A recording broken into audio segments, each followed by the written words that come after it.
I'm Carcina. Hi, I'm Carcina. Oh, let's talk about it. Let's talk about it. No one knows Carcino and none of these. There's so much going on in the world, and I'm just giving my 2 cents on it. Go in and do a raid at someone's house, but you don't have an arrest warrant for them.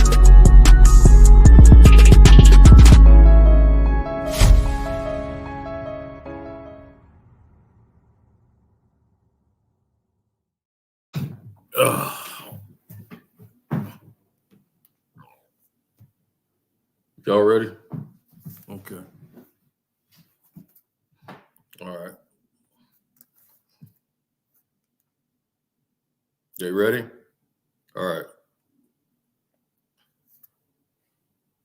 All right. Yeah, I'm ready. I mean, if y'all not ready, y'all let me know. All right. Let's go. LeBron, Pete Miller from the Examiner. In the third quarter, you guys seem to change strategy from distributing the basketball and moving the basketball, becoming more stagnant in a 2-man offense. Why did you do this? Well, I'm not the coach, I'm just following the plays that's out there on the court. D-Ham called the play up. I mean, we were moving good. We had good movement on the ball. We were going up and down the court. We were getting what we want early in the game. And, this is a really good team, and the ebb and flow of the game and how it was going back and forth. I mean, a couple of bounces go our way. We get a couple more foul calls. We win the game. There's a couple of times I drove down the lane and I got hit, and I didn't, they didn't say anything. So I guess they didn't see it. So I don't know.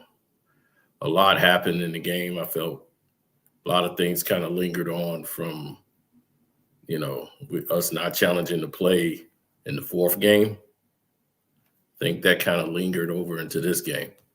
So a lot of those things came to the forefront. Yep. That's what I think, but hats off to them. They played a tremendous game. Can't take nothing from them. They played a tremendous game. Joker was amazing. They're a really good team.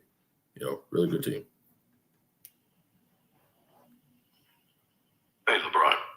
Ray Glazer from the Beacon. Okay. Got a quick question for you. Did Darvingham let the players know that there were no more timeouts? Or did you just find out in the course of the game in the last 3.5 seconds? Oh, that's a good question. It's a lot of noise in there because it's Denver. And there was this woman screaming at me all day. And I kind of was like, get back, ho. And, she got back. She was, oh. Yeah, she wasn't so tough after I did that. But, it was a lot of screaming and yelling. He decided to challenge the AD play. I didn't tell him to do it, but, he did it and spent the last time out. So, that's something you got to ask D-Ham why he decided to do that. I didn't tell him to do it, but he did it, and then we didn't have any timeouts left. So I don't know what in the world was the reason for the situation to go in the way that it did. But, that's the way it turned out. I'm trying my best to figure out just what can I do in the game to, help us get better, move in the, in a format that fits our style of play. And I just tried to do the best we could, man. I felt that was the better situation to take. But That's really what it was. I mean, the timeout situation with 3.5, I mean, when they gave me the signal, I just tried to get something up quick as possible. Once Jamal hit that shot over Reeves, pretty much nothing I could do at that point. 3.5 is not enough time with no timeouts. It's almost a miracle. You're not going to make it. So, we just come back next year. Lisa Hartley from the Boston Globe. Was it your decision or Darvin Ham's to use the final timeout to challenge the play on Jokic, the foul with Anthony Davis and Nikola Jokic? I think I just explained that. That's D Ham. He's the coach. Whatever he calls on the play, that's his decision. So the timeouts, we got assistant coaches, we got coaches, we got everybody there, and everybody's watching the play. So that's on the coach. It's not on me. I don't think I was even signaling for it. Actually, I was signaling for the one in game 4, because I knew, because that one was involving me. That was involving AD. So AD knew if he fouled someone or not. So I think that's between D Ham and AD. They made the decision. So that's something you're going to have to ask them. I don't really know. I know in that situation, I'm trying to look out for timeouts, But take nothing away from Denver. They're a good team. They're defending champions for a reason. They're a hard team to beat. And we're right there, neck and neck, right at the door. I think we were leading in the series in both years. We're leading in like 75% of all the games that we played against them. That's pretty impressive. Yep. Even though we lost 98% of the time, we were leading in 75% of those games. That's impressive, I think. So,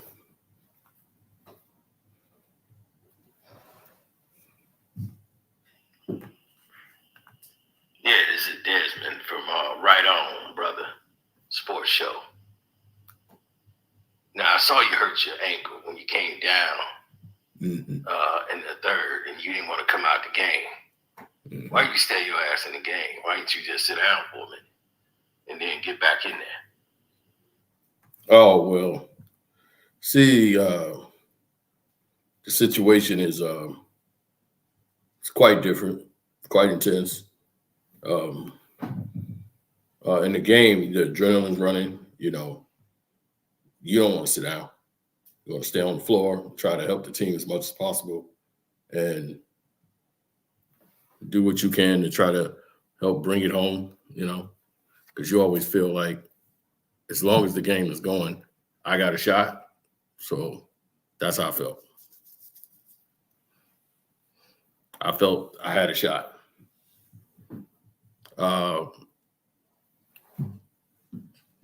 No, I thought that with me being on the floor, we had a greater chance of winning. So I tried to stay out there. As long as I stay on my feet and I'm not off my feet, we got a better chance of winning the game. That's how I felt. Yep. Yep. So there was nothing special. That was it.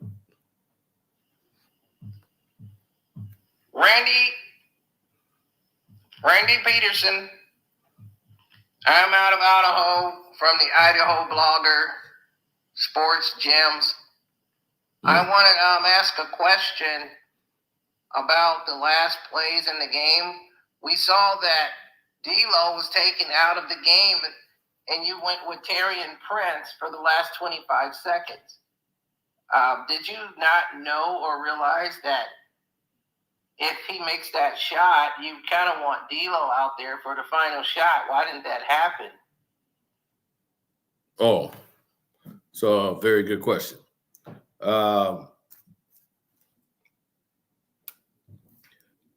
I don't remember his ass coming in the game, to be honest. I just turned around and he was there. I looked up and there he was.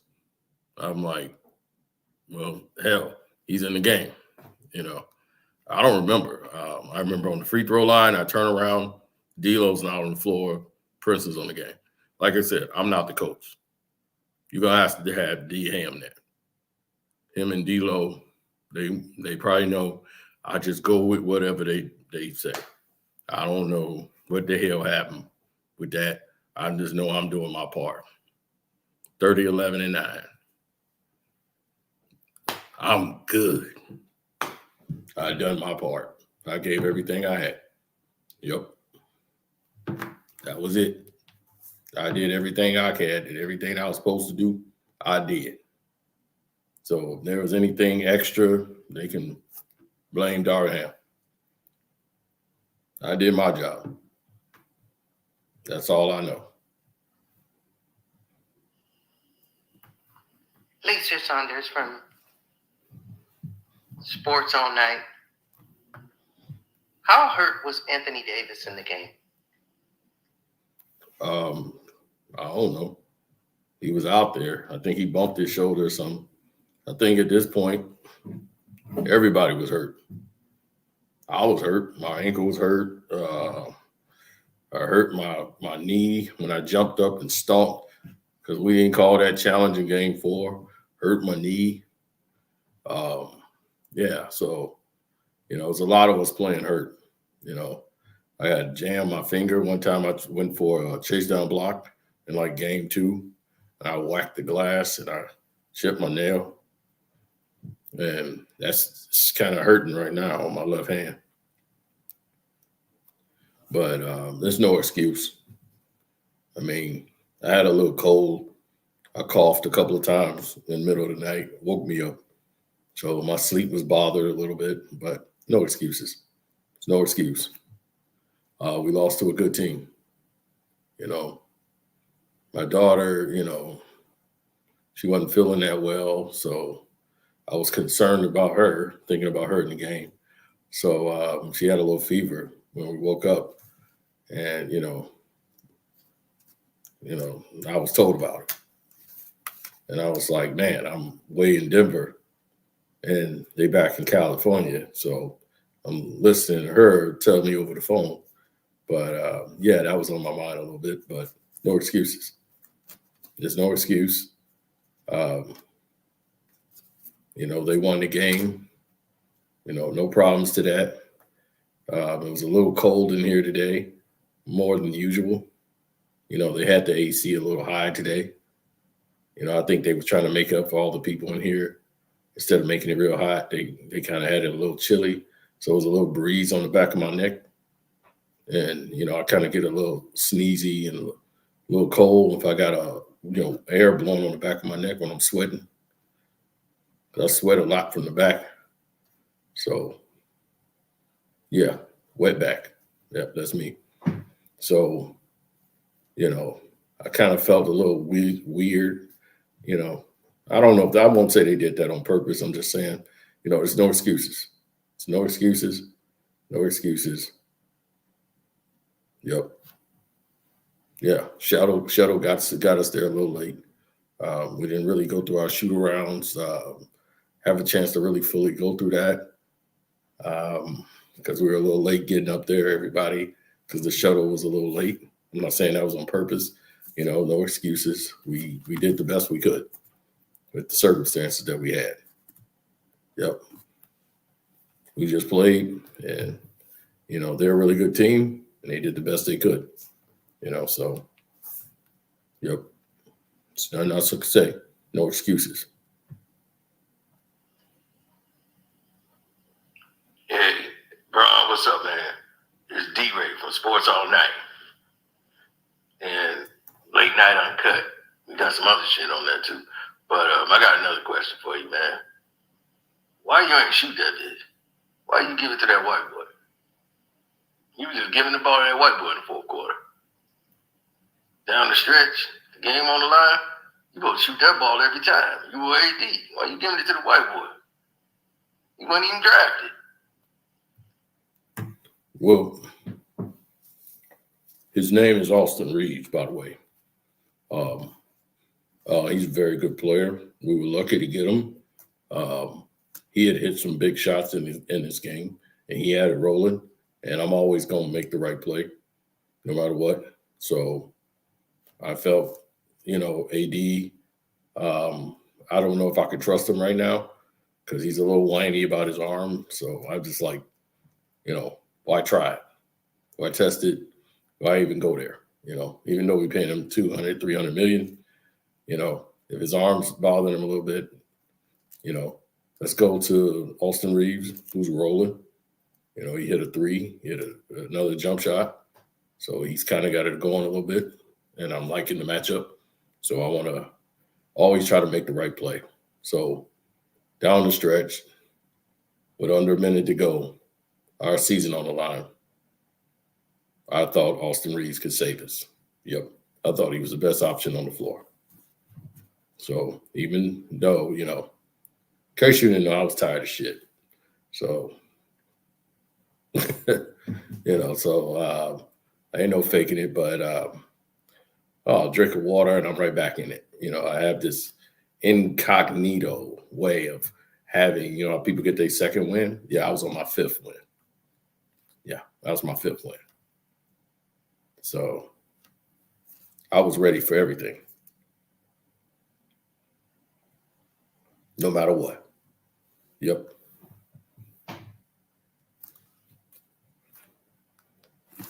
Yeah, so I was on my fifth win.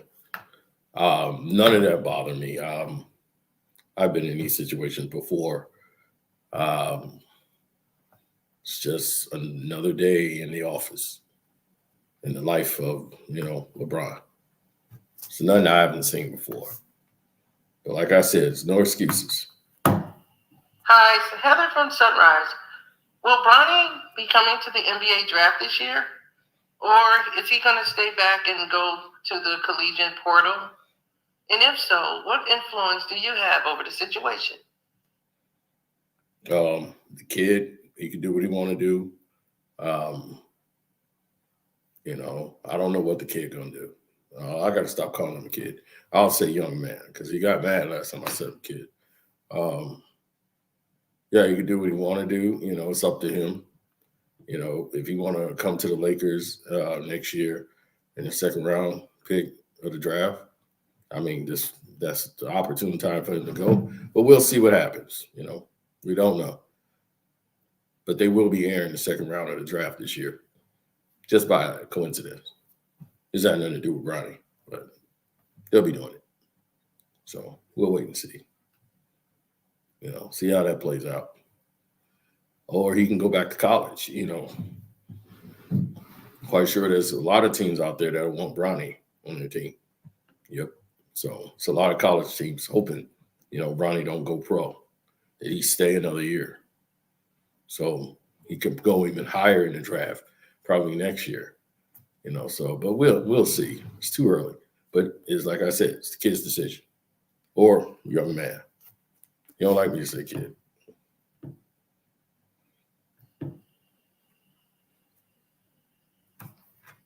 Yo, man, it's time from the block, man. I'm from Ohio, man. I'm from Columbus, Ohio, man. I used to be in Akron, too. Back for the hood, man. I just want to know, man, for real, dog. Was you tired, man? You look tired as hell out there, man. Is that what really happened? You just ran out of gas, man, because you look tired as a mug. Yeah, I was like I said, I was gassed. I was a little gassed, but I caught my fifth win. And once I caught my fifth win, I was ready to finish the game. I was ready for overtime. I could have went to 5 overtimes. I think the referees kind of wanted the game over with. Mm-hmm. They didn't want to stay late. I think they just wanted to get the series over with. They want to go to the second round, but it's no excuses. I'm just saying, just throwing it out there because a lot of us on our team got hit, and I remember I scored a basket, and I didn't get a continuation, and I clearly got hit. But best team won. They were a tough team, and they won. So, yeah, I could have played all night. But yeah, I was gassed. In the game, you get gassed, but you find your moments. And I found my moments a lot in the game. So, we all find our moments and do what we got to do. Yep.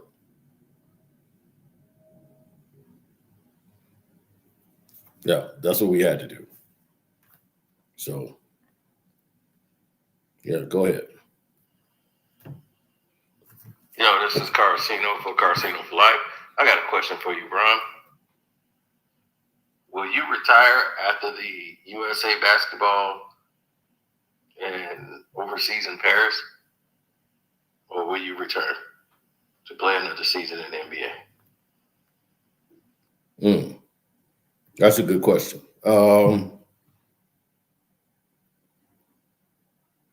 Gotta wait and see.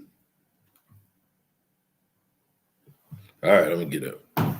Oh, wait a minute. We got people in the chat. All right. I'll answer people in the chat's questions. Everybody who's super chat, much love to you.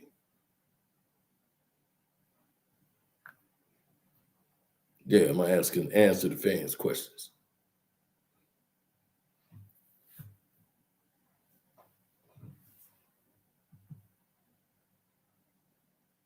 All right. Y'all got some questions? Anybody got any questions? Y'all can ask them now.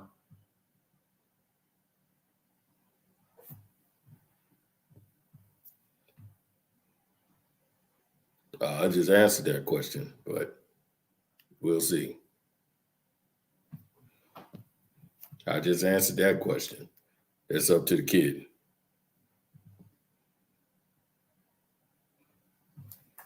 Am I a better player than Kobe? He's no longer living, so I'm still playing.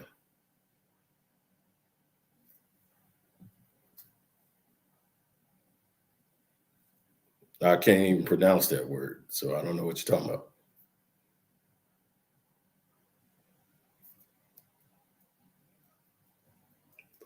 No, I'm not going to fire the coach. I love D-Ham. I think he's going to be a great coach for somebody else.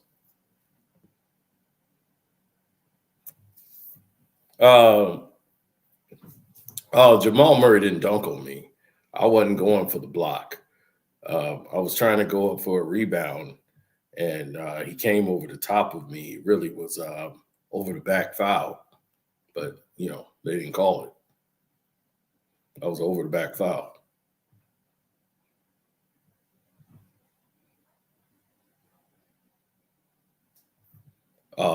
When I was in Akron, it was cocoa butter, but now I'm in California, it's all shea butter.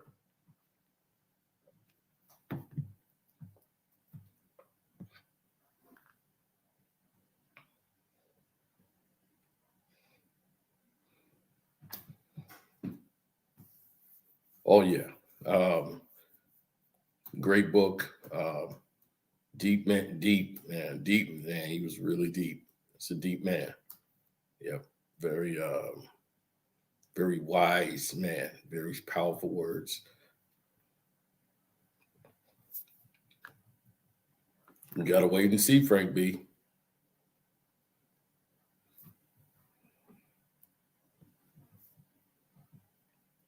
Oh, yeah, I did. I didn't have to, but, my uncles were drug dealers. So, I did what I could. I didn't always have, the best things.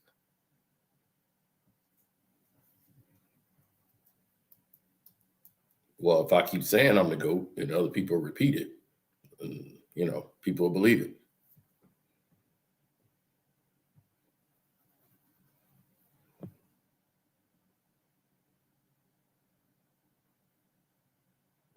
Yep. We got any more?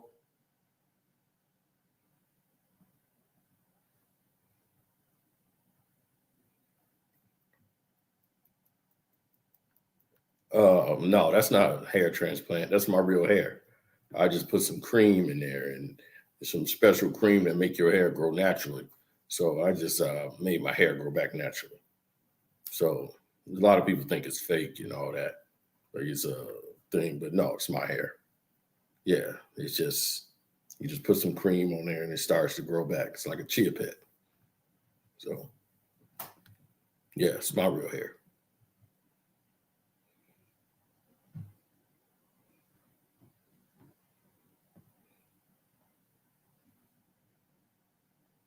Do I support Taiwan?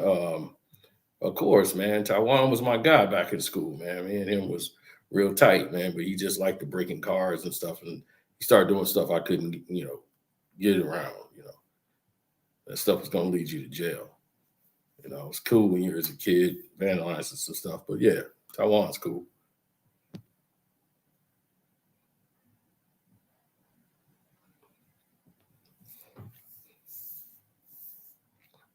Oh, steroids. I've never used steroids. Steroids is for cheaters.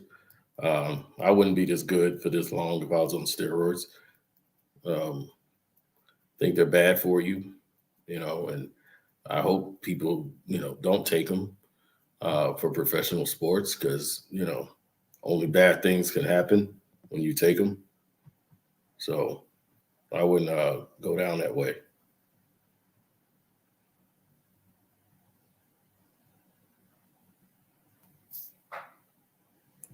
Does Jokic own me?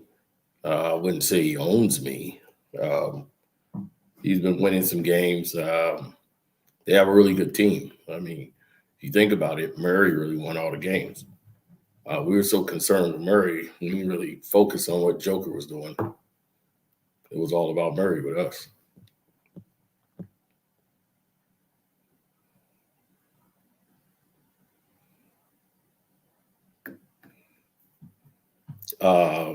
That's just the lighting.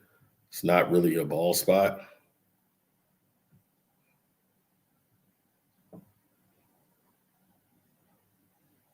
Yeah, I didn't feel like shaking up with Murray after he did that dunk. He's gonna flex like he did something on me, and I know they're gonna show that on ESPN and House of Highlights. I tried to get them to take it down, but they still got it up there.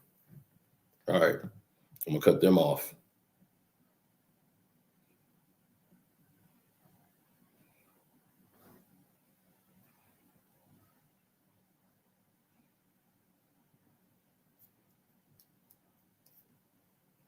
Delonte West, my former teammate. I heard what's happening to him, and it's really sad to see somebody you used to play with fall on certain hard times. Just wish the best for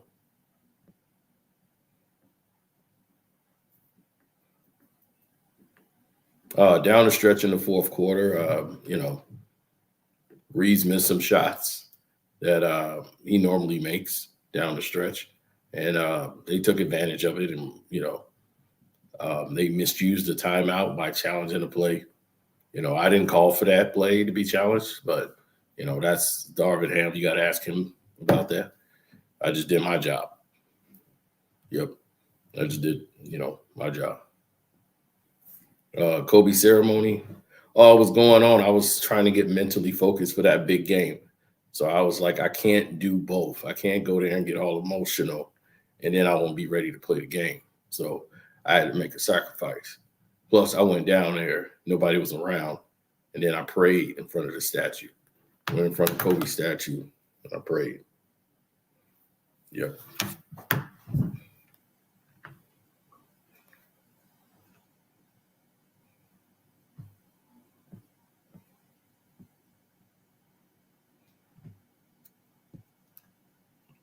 Shell Center, I don't know who that is, sir. Sorry.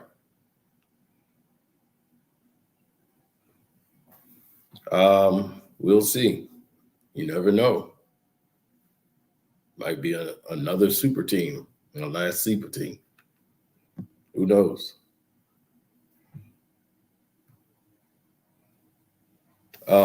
There's always room from improvement, but my game is kind of flawless at this point. I've mastered the game. There's pretty much nothing I can't do on the court no more. There's no position the defender can put me in. not like my earlier in my years. I could shoot a fadeaway. I could step around. I could turn and dunk. I'm a threat to pass. My game right now is as complete as it can ever be. So only thing we could do is improve as a team is how to come together, and they can help me out, because I'm doing my job. They just have to do their jobs.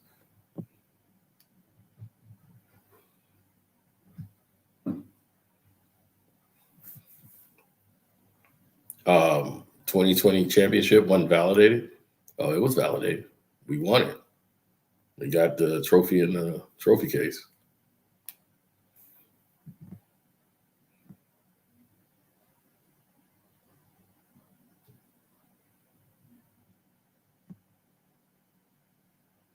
Yep.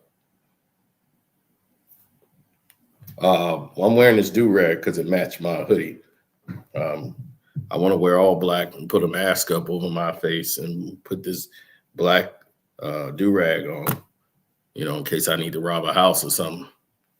Because I probably bet a lot of money and lost a lot thinking I was going to win tonight. But no, I'm going all black so I could get up out of here.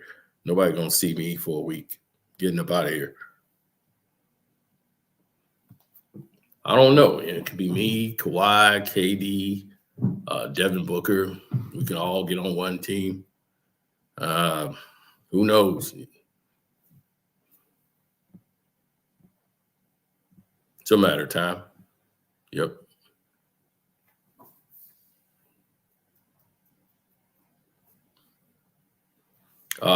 It was just practice. I put the work in.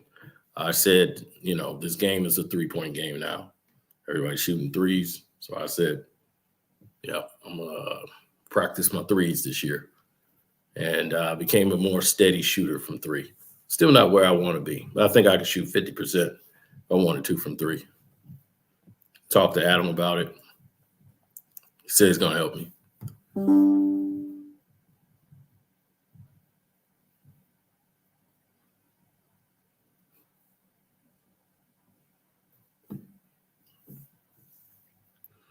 Michael Porter Jr.'s brother.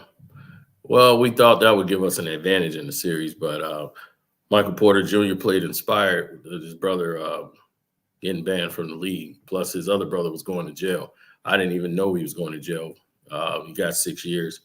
So he's got two brothers out of the way, so that really motivated him.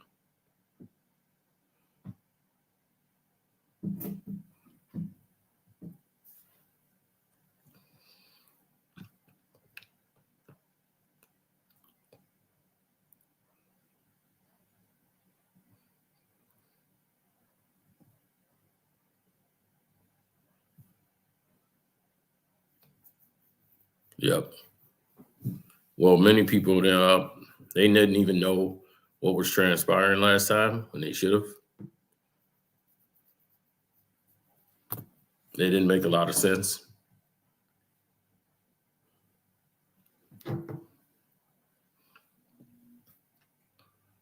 Oh, hell, if I know, I barely eat at home. I'll be out doing what I want to do. I show up for, if it's camera time and the kids are there, we all playing around for the cameras, go live, but shoot, Savannah don't cook. We had to get a maid for that. We had to get a cook. She come in and cook the meals. Savannah, yeah, she too busy trying to put our weave in her head.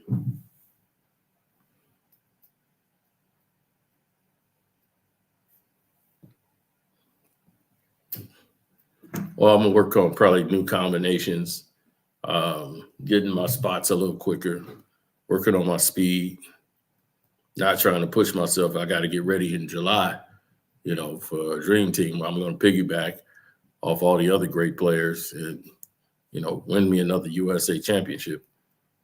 Yeah, I think that'll put me up there with Mike.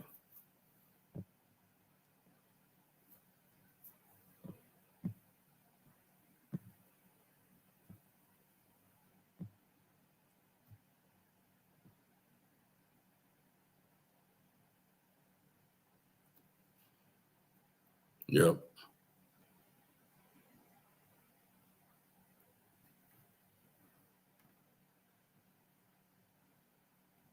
Oh man, I was just trying to scare and show her she want to act like a man. I'm gonna treat her like a man. I was get back. I'll bust you in your mouth. And she's got scared. Yeah, that's what I thought.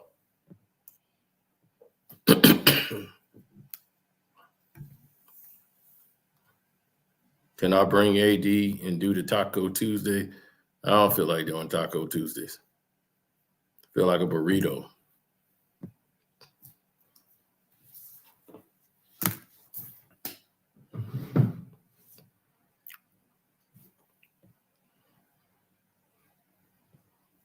He wears Jordans to try to irritate me, to motivate me to be better and get a fire out of me.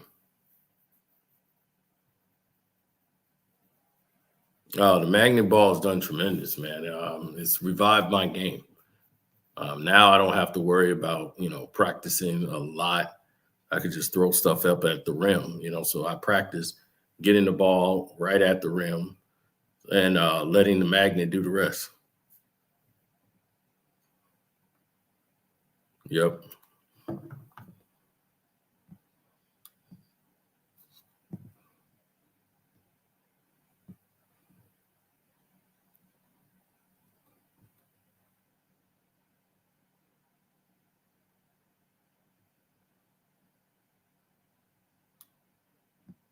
Mm.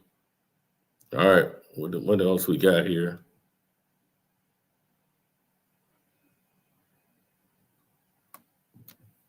Oh, you're welcome.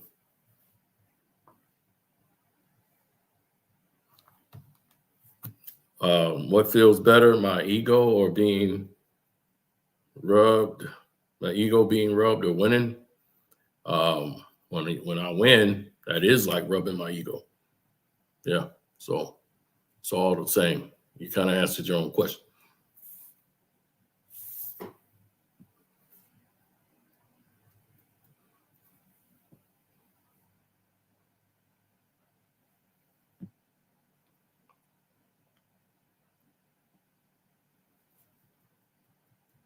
Kobe Bryant was a great player for the Lakers, Hall of Famer. We love him. Rest in peace to him and Gigi.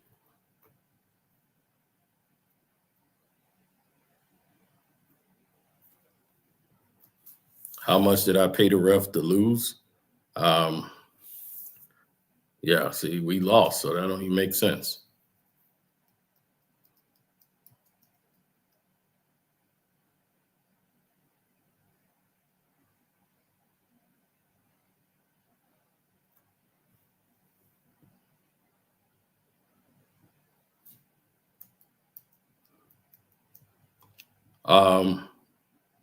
What did Casino for Life always exposing me? What did he expose? The whole world could see I'm a bum. I mean, did Casino ever go first in the draft? Did Casino ever, score the most points in NBA history? So, I mean, I don't have to defend myself to Casino for Life. I don't even really know who that is.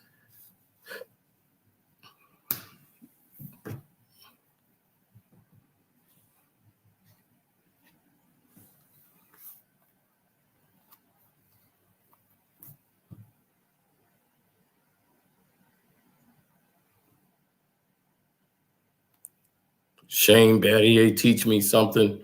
No, we just hung out and had dinner, had a few drinks. I already know how to play defense. See, you got to stop listening to Casino. All he does is tell you lies. And I don't even know who that is. So it's just a guy on the internet. Yep. Somebody send me a clip or something, and I just go, whatever. I don't even understand who that guy is or what he does.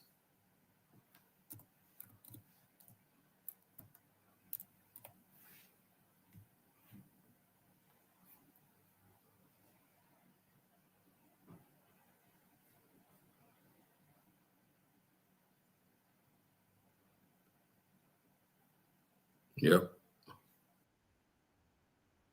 Well, things finna get a little strange around here.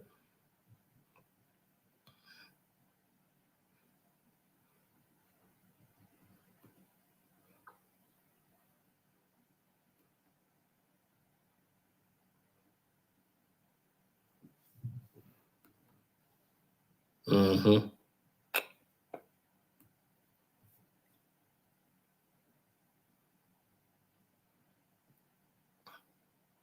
Yeah, we got a little treat for y'all.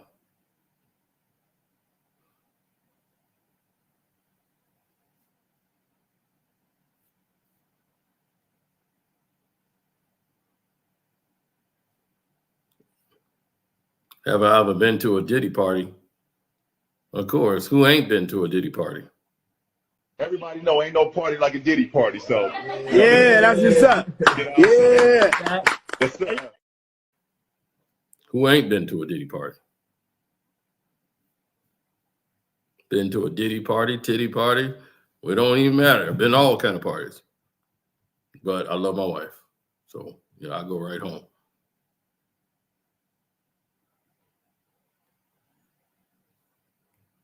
Kyrie wanted to leave. I tried to beg him to stay, but he wanted to leave. That's on Kyrie.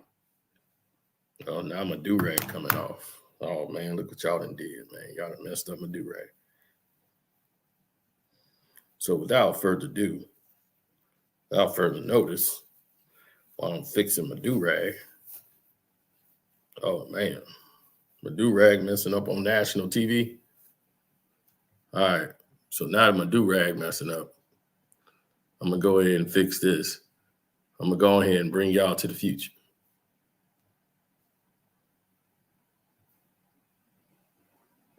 Now, here's what happened. LeBron James started the game off playing it the right way. And I said it during the whole live stream of the game. I was like, they're moving the ball. The ball is swinging. 4 or 5 guys are touching the ball. And then they're driving to the paint and they're hitting the back cut guy. And many guys are touching the ball and scoring. LeBron James is not even scoring. He's facilitating. And I'm like, that looked good when he was doing that, bro. Yeah, that was in the first half. I said, man, the Lakers are playing a style of basketball that they need to play. It's more their style. This is a good style, and Darvin Ham gets no credit for that because that definitely ain't how LeBron play. I do play. So they definitely are implementing a game plan that's successful for them. But in the second half, once again, Father Time shows up, and then LeBron just doesn't know how to finish games. That's bullshit. LeBron blew this game. I ain't blew nothing. And this is how he blew it. How I blew Everybody it. keep talking about Darvin Ham and timeouts. Yeah, well, he blew the timeout. Why are they complaining about Darvin Ham and timeouts when they had to take timeouts because AD bumped his shoulder? They had to take that. That got burned. They had to call a timeout so that LeBron could get a blow in the third and fourth quarter. That's where their timeouts went. Then LeBron wanted them to challenge that play, that foul on AD on the Joker in the fourth quarter. That was their last timeout. They had to use that timeout for that. I wasn't even involved. So now there's no timeouts. These are lies. I wasn't involved. What in the world? Nope. Is the reason for like LeBron blew that. And let me go through the sequences and how he blew it. I'm gonna call Rich Paul on him. He started to go one-on-one and bringing the ball up. Want to go drive and penetrate to the basket. In the fourth quarter, when the third quarter was over, he was supposed to sit out and come back in like the 8-minute mark. He comes right back at the 10-minute mark. Yeah. And I knew right then and there, I was saying it live. I said, oh, Bron making a mistake. No, he coming back in the game with 10 minutes to go. We was getting ready to crazy. Because he was tired at the end of the third. So then you come back with 10 minutes to go, and then you playing the rest of the game. It don't make any sense. It does. You got to trust the team. They were playing well with you sitting on the bench. But he want to be a part of the movement. AD's out there playing with the guys. Let those guys go to 8 minutes. No. Nothing that's going to happen is going to eliminate you. You got 8 minutes. They ain't finna go on a run. They were actually neck and neck. He wanted to get in there while this run was going on. No, I'm coming back. I'm good to go. He comes right back in the game, and then he slows the game down to a crawl and start playing 2-man basketball. I'm going to need some wine. Instead of swinging the ball around again, Bron is in there walking up the court with the ball because he's tired. And now he's trying to swing the ball, play 2-man. This was a mistake because now you're going away from AD. You're going away from D'Lo, who was playing a great game of driving the ball to the basket. He was putting pressure on the defense by actually driving instead of just doing catch and shoot. Now he's going to Austin Reeves. Austin Reeves is hitting some shots, and this is a problem. Austin Reeves for the Lakers down the stretch, who's going to be your closer? Y'all abandoned AD. And they said, well, AD got hurt, and that kind of messed up our, our rotations thing. But AD never came out of the game when he got hurt. AD stayed in the game. And when he was down there, they didn't even give him the ball. He was not touching the ball. He was taking his man out because whoever they gave it to, they was like, all right, you drive. Why do you think they do AD like that? Because he'll have it going, and then he just disappears. AD was hurt. Yep, they're going to blame, well, AD won 100%. They just didn't go back to AD. Bron gets stuck in a two-man game. Kwame jealous of me. Instead of using AD as the two-man, they were using him as the decoy, and then they were going to Austin Reeves because he had a flow and had it going. Now, somebody else said, why didn't they play the young kid and they didn't play another guy over Vincent? Because they paid Vincent. Just let me tell you that. That's because they paid Vincent. No, and that's LeBron because James in the elimination game put is his not ass going to out let there. Doug Christie Jr. in the middle of that game. LeBron plays with who he wants on that court when he wants him on that court. The coach ain't got no say. So if y'all think that the coach going to say, oh, you finna just play with these, Bron knows who he's comfortable with playing with in certain situations.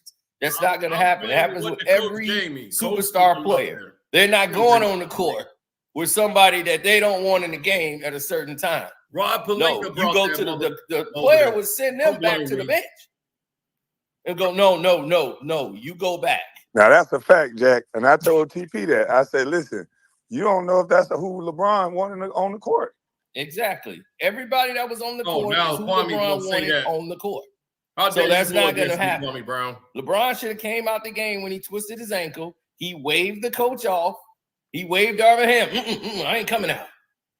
It was a stoppage in play, so you wouldn't have blown a timeout to get LeBron out of the game. They took a foul down on the other end. LeBron should have sat down, but he want to prove he tough and stay in the game. I am tough. Now, all of a sudden, it blew up in his face because he kept going to people like Austin Reeves down the stretch. Austin Reeves trying had to it let going. Austin Reeves with 1 minute to go. Austin Reeves had it going. Reeves try to win the game. Well, you blame Austin Reeves. I gave him the ball. He was open. That's what I made the right play. Is going to trust Austin Reeves, an undrafted player, to try to win the damn game. LeBron going right to Austin Reeves like, you got it going. You keep going. And what happened? He went till he couldn't do it no more because this ain't his role. His role ain't closing games. See, so what Murray can do get the ball is to close AD? games. That means closing the game don't mean hitting just one shot. AD got a knick-knack on his arm. He got bumped on the arm. And when Kobe and Jordan did it, out of it, they hit a series of big shots and moments that closes the game. Every time Murray hit about 3-4 shots again, that closes the game. Just like he did when they went up 2-0. He hit about 3-4 big shots in a row. He goes to his spots. He practiced those spots. I showed y'all the video. He's been doing this for years on the Lakers. Just on the Lakers, period. And everybody else. He practiced these shots. So the game winner he hit over AD wasn't alien to him because he does this all the time. Now, all of a sudden, you have no timeouts. And you've had none ever since you made that challenge and they gave it to you. So you won, you got the success, but congratulations. The grand prize is you have no timeouts for the rest of the game. That's D Ham. So when Murray goes down the lane, they don't call a timeout, Denver.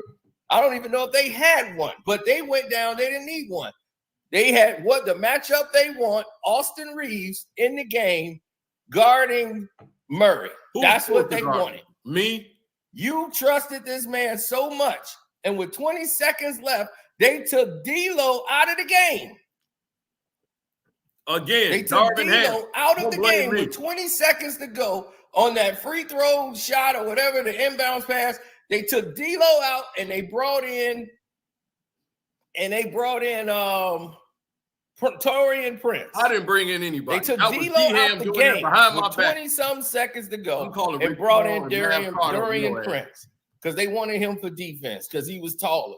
And they wanted him out there. So instead of D'Lo being on and helping out on Murray, they got Austin Reeves.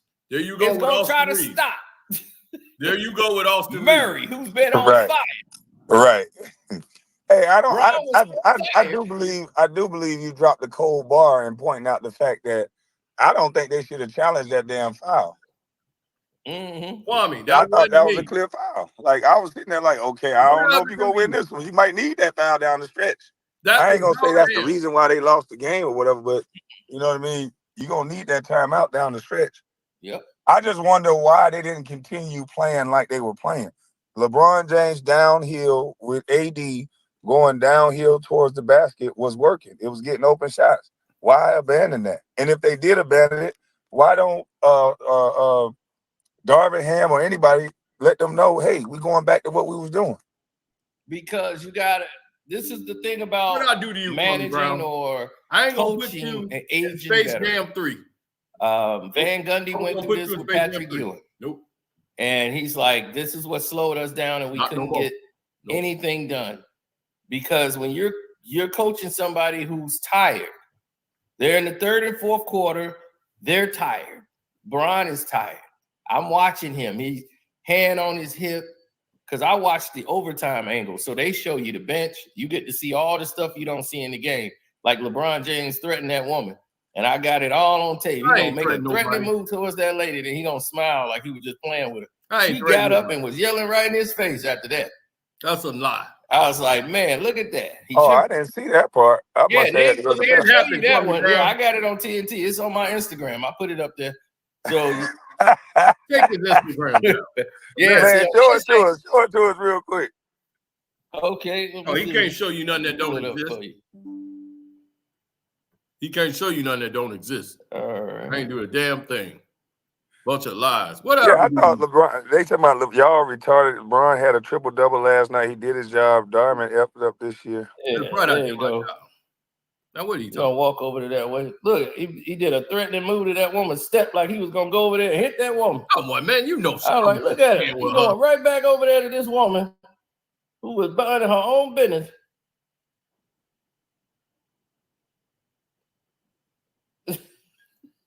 She jumped up and he started laughing. I was like, man, why he do that to that woman? Man, I was like, you know what, Stephen A., you need to call the league office. I'm just having fun in the game. Find out why. Trying to make find out why LeBron James don't get thrown out. His bitch ass. Fun with the fans. That's all. It's only basketball. Yep. And then I was Captain Jack, Gilly, all of them. I'm like, no, I don't want to hear it because everybody been telling y'all for years about this bum. And then now all of a sudden, y'all done had him on y'all show acting like y'all don't know who he is. I was like, man, he remind me of Whitlock. Then gonna sit up there, Cal Jack gonna sit there and gonna call him the name I call Whitlock. Like he been watching my Whitlock videos. Now he gonna use the name I call Whitlock. But here's the thing about Whitlock. Whitlock don't lie about what he is. You know what he is coming straight through the door. Stephen A. wants you to believe he one of the brothers. Man, please. Man, I'm your brother, man. Like I said, it's the wolf and the fox. Right. See, the wolf come down, you know exactly what he is, and you know he's just going to try to grunt and grab what he can. You see the wolf coming a mile away. The fox pretends to be a friend of the sheep. He pretends. he tries to disguise and hide amongst the sheep. Then it's like letting the fox in the hen house. And let me ask you this. What does it look like for the Lakers next year if LeBron, do you think LeBron's staying or you think he's leaving? That's the first question.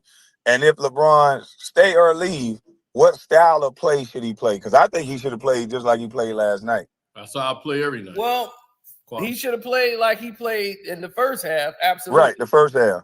Yeah, the thing is the same way the whole game. With the outlook for the Lakers is they're going to have to make a lot of changes to this team. But LeBron has put them in such a bind because D'Lo's probably going to opt in. He's not going to probably get offered another deal somewhere else. So the Lakers will have to trade him after he opts back into his contract.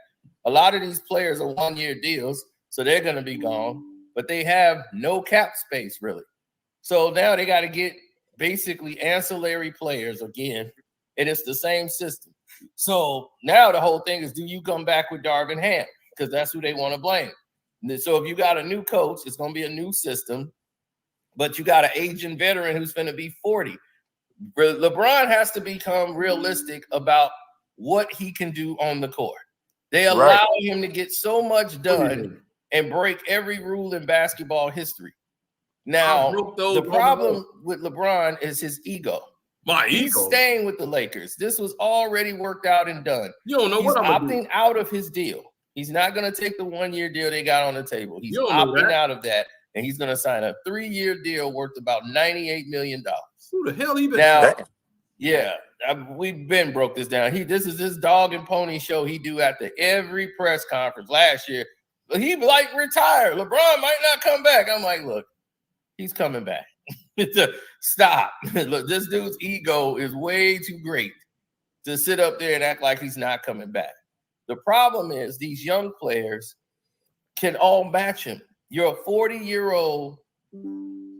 He said, thanks for preserving that moment. Highlight channels are already removing it. Oh, yeah, I had to preserve it because you know they weren't going to show LeBron making a threatening move to that woman, even though he tried to act like he was playing. I was playing. They weren't going to show that on TNT. You know that. That thing going to be erased and scrubbed. Damn. Yeah, so LeBron's going to do that, but what they need is to have a big man. Wait a minute. So he's going to play till he's 43? Yeah, well, he might not play the last year. He might just play 2 more years.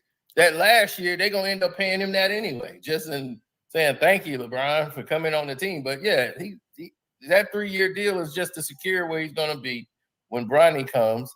Then he's going to stick around to probably Bryce gets there, and he could play 1 game with both of his sons. And, you know, that'll be that. Then he can go and retire and own the team in Vegas. But that's the future. And the what's coming up next season, the problem is with the Lakers is AD needs another big man on the floor with them. The problem this year that they didn't have last year, they were bigger in size last year. And that's what gave them an advantage. Their they should have got the white. Yeah, the white guy, you know, when you got those SA things going on and you grabbing people's meat and talking about how much you love meat, that you know, a lot of people ain't gonna want to be in the locker room. I agree with Carcino on this one. I agree with him on this. You know, you're gonna have a lot of Petrus moments. So they ain't gonna want that around in the locker room at all. You're right. I don't want that. So that's his problem. Plus the NBA don't want that. Yeah, but we don't get Trae Young another suit or another harassment suit from some other dude that's on the team because you're playing with guys. Next thing you know, one of the players be like, man, he touched me playing a game. I ain't want to play that game. Hey, boy, you hell, boy. Told him I wasn't playing. Man, you hell, you know. Yeah, the NBA don't want that. They asking Adam Silver about it. Yeah, he don't want to deal with that. Yeah, he's not coming back. So his career is over. He might as well go play in France or somewhere else. He right about that. He played overseas last year. I need another glass of wine. Yeah. Last thing they want is an NBA player sitting in the courtroom going, him right there. They be, do you see the guy? Him right there. Where did he touch you? Right here. They don't want that at all. Damn. Can you point to the dog where he touched you at? Right here. They talking about Chael son is still waiting on Rich Paul lawsuit. Right. So the thing is, though, AD plays well when he has a big man. When he had Dwight Howard there, he played great. He was free. He ain't had to go down there and battle with real big men like Joker, and people don't understand the work Gordon did. In that game, this is why LeBron got so put out of when he tried to go down there and battle with the Joker. Joker was manhandling him. LeBron was offensive fouling Joker every time down there. They finally called it one time, but all he did was hold on to the Joker. They shot no free throws in the fourth quarter. They shot 9 for the whole game. Because I was the one getting fouled, and we should be shooting more free throws. Yeah, the Lakers shot 27. So they let you know. That's crazy, man. Those free throws, they either some offensive guys or that's too much of a discrepancy every single game. Mm-hmm. Every single game. That's what they got to do to keep LeBron in the game. I put my actions. That's how he was getting his. That's how he was getting his free throws. Joker got no fouls, no free throws in the entire game. That's why Mike Malone said in the post press conference, he said, "Wow, great game. He put up 25 points, 20 rebounds, 9 assists, and he was perfect from the free throw line. 0 for 0." With that skill set, you don't get one foul call. The MVP of the league, 3-time MVP of the league, don't get one foul call. Yep. And when they called, when did that ever happen? Never. And when they called the foul on him, when they got the foul, they challenged it, and then they reversed it. They gave the ball back to the Lakers. But LeBron wanted them to challenge. Remember, he got mad at the coach last game, jumped up like a big old baby because he didn't challenge a call. They up 9, the game is going well. He wouldn't challenge a call. LeBron jumping up and down in D-Ham face. They were like, man, you got to challenge that. So finally, because I know I did not. We gonna challenge, and I'm quite sure D-Ham said, "Hey, man, we got one timeout. We challenge that, man. We gonna challenge." So they challenged it. They won, but the timeout is gone. Now I think they should do it like the NFL. If you win the challenge, you don't lose your timeout. But in the NBA, you lose your timeout. I agree with that. So even if you win the call, you lost the timeout. Yep, that don't make no sense. I'm gonna talk to Adam. That's a shame. Yeah. So next year, a 40-year-old man, they're gonna have to get a lot of calls, boy. Because I just don't see how they're gonna play. DeMar DeRozan. I think they're gonna get DeMar DeRozan for the low because and he's gonna have to go for the veteran minimum. He don't want to, but that's what he's gonna have to get at this point. If you want to go back home and play in LA, play with LeBron, he got that mid-range game. That's gonna fit for them. Hachimura, I don't know if he's going to still be on the team. He might. The problem is with Hachimura, you're going to have matchup differentials. You're going to lose Taurean Prince. You're going to lose. They're probably going to end up trading D'Lo, and because if you stay and go back in it with D'Lo again, that's going to be a whole different environment whatsoever. Especially with DeRozan out there, a guy who's known to choke in clutch moments. That's why he got the name DeFrozen. Him on the team with LeBron is perfect for me. That failure will be complete. They gonna blame him down the stretch. I'm like, this man has never came up big in no moments. Y'all a bunch of haters. They have to get size. Whatever. That's their problem. They're getting beat on the boards. I watched LeBron James get out-muscled in that game, and even with 1 minute to go, they were missing. They were getting offensive rebounds and putting it back. That's what killed them this whole series. Every game they lost, they were dominated on the offensive glass. The only game they won, that was the game they won the offensive rebound battle. That was game 4. And AD, other than that, they got dominated. You cannot win games not giving up the offensive rebound. That's how the Suns lost to the Minnesota. That's not my fault. They were getting killed on that. And they're not. But then my thing is, if AD is the future, right? Why are they not making sure AD get what he wants? Why is everything about what LeBron wants? If AD is the guy who's supposed to be younger, he could last a couple of more years than LeBron. Why not make sure he's not battling the Joker, get you another big? JaVale McGee is out there. They should have never let him go. Yeah. Get you a big that can bang, get you a banger that can carry the threat on the offensive end and got some skills on the defensive end so that Anthony Davis can roam around and do what he do, which is score the basketball. I agree.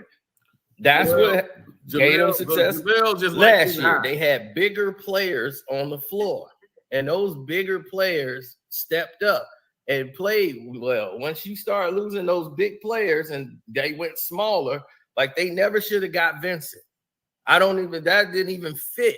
I'm like, why would you get Vincent from Miami? But that's LeBron.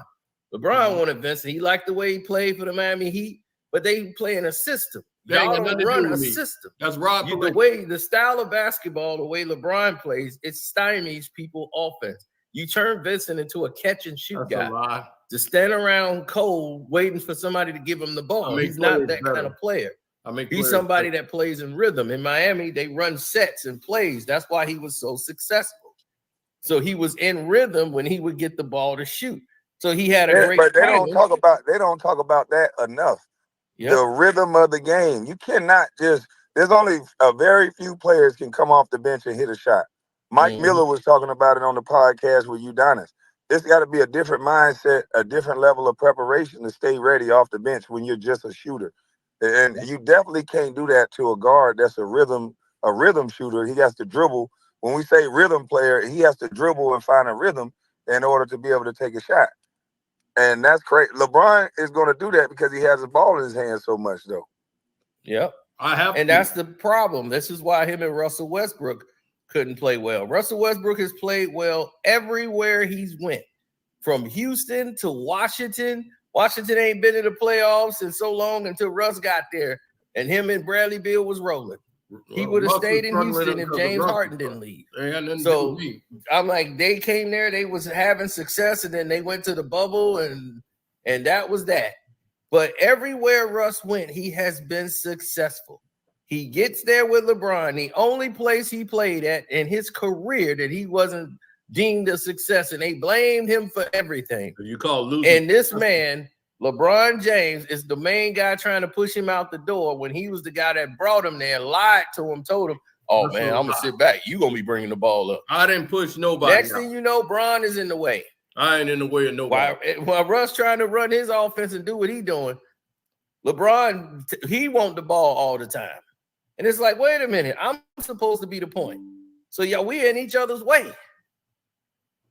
Because they play the same type of game. He's just a smaller version of LeBron, and he plays way more physical or way more aggressive and way more heart to me. But this just explains to me a lot, and it gives a prime example of what a closer is. So when we say LeBron isn't a closer, this is what we mean. Closer. How many games? LeBron ain't going to do that, what Murray just did. What I've done. You might see that once in a lifetime with LeBron. Murray does this consistently. They know at the end of the game, the Joker, everybody else know we are comfortable with Murray shooting these balls in the end of the game. Give the ball to him. This is what Isaiah Thomas used to do for the Detroit Pistons. For all y'all who get mad when I say Isaiah is better than Mike.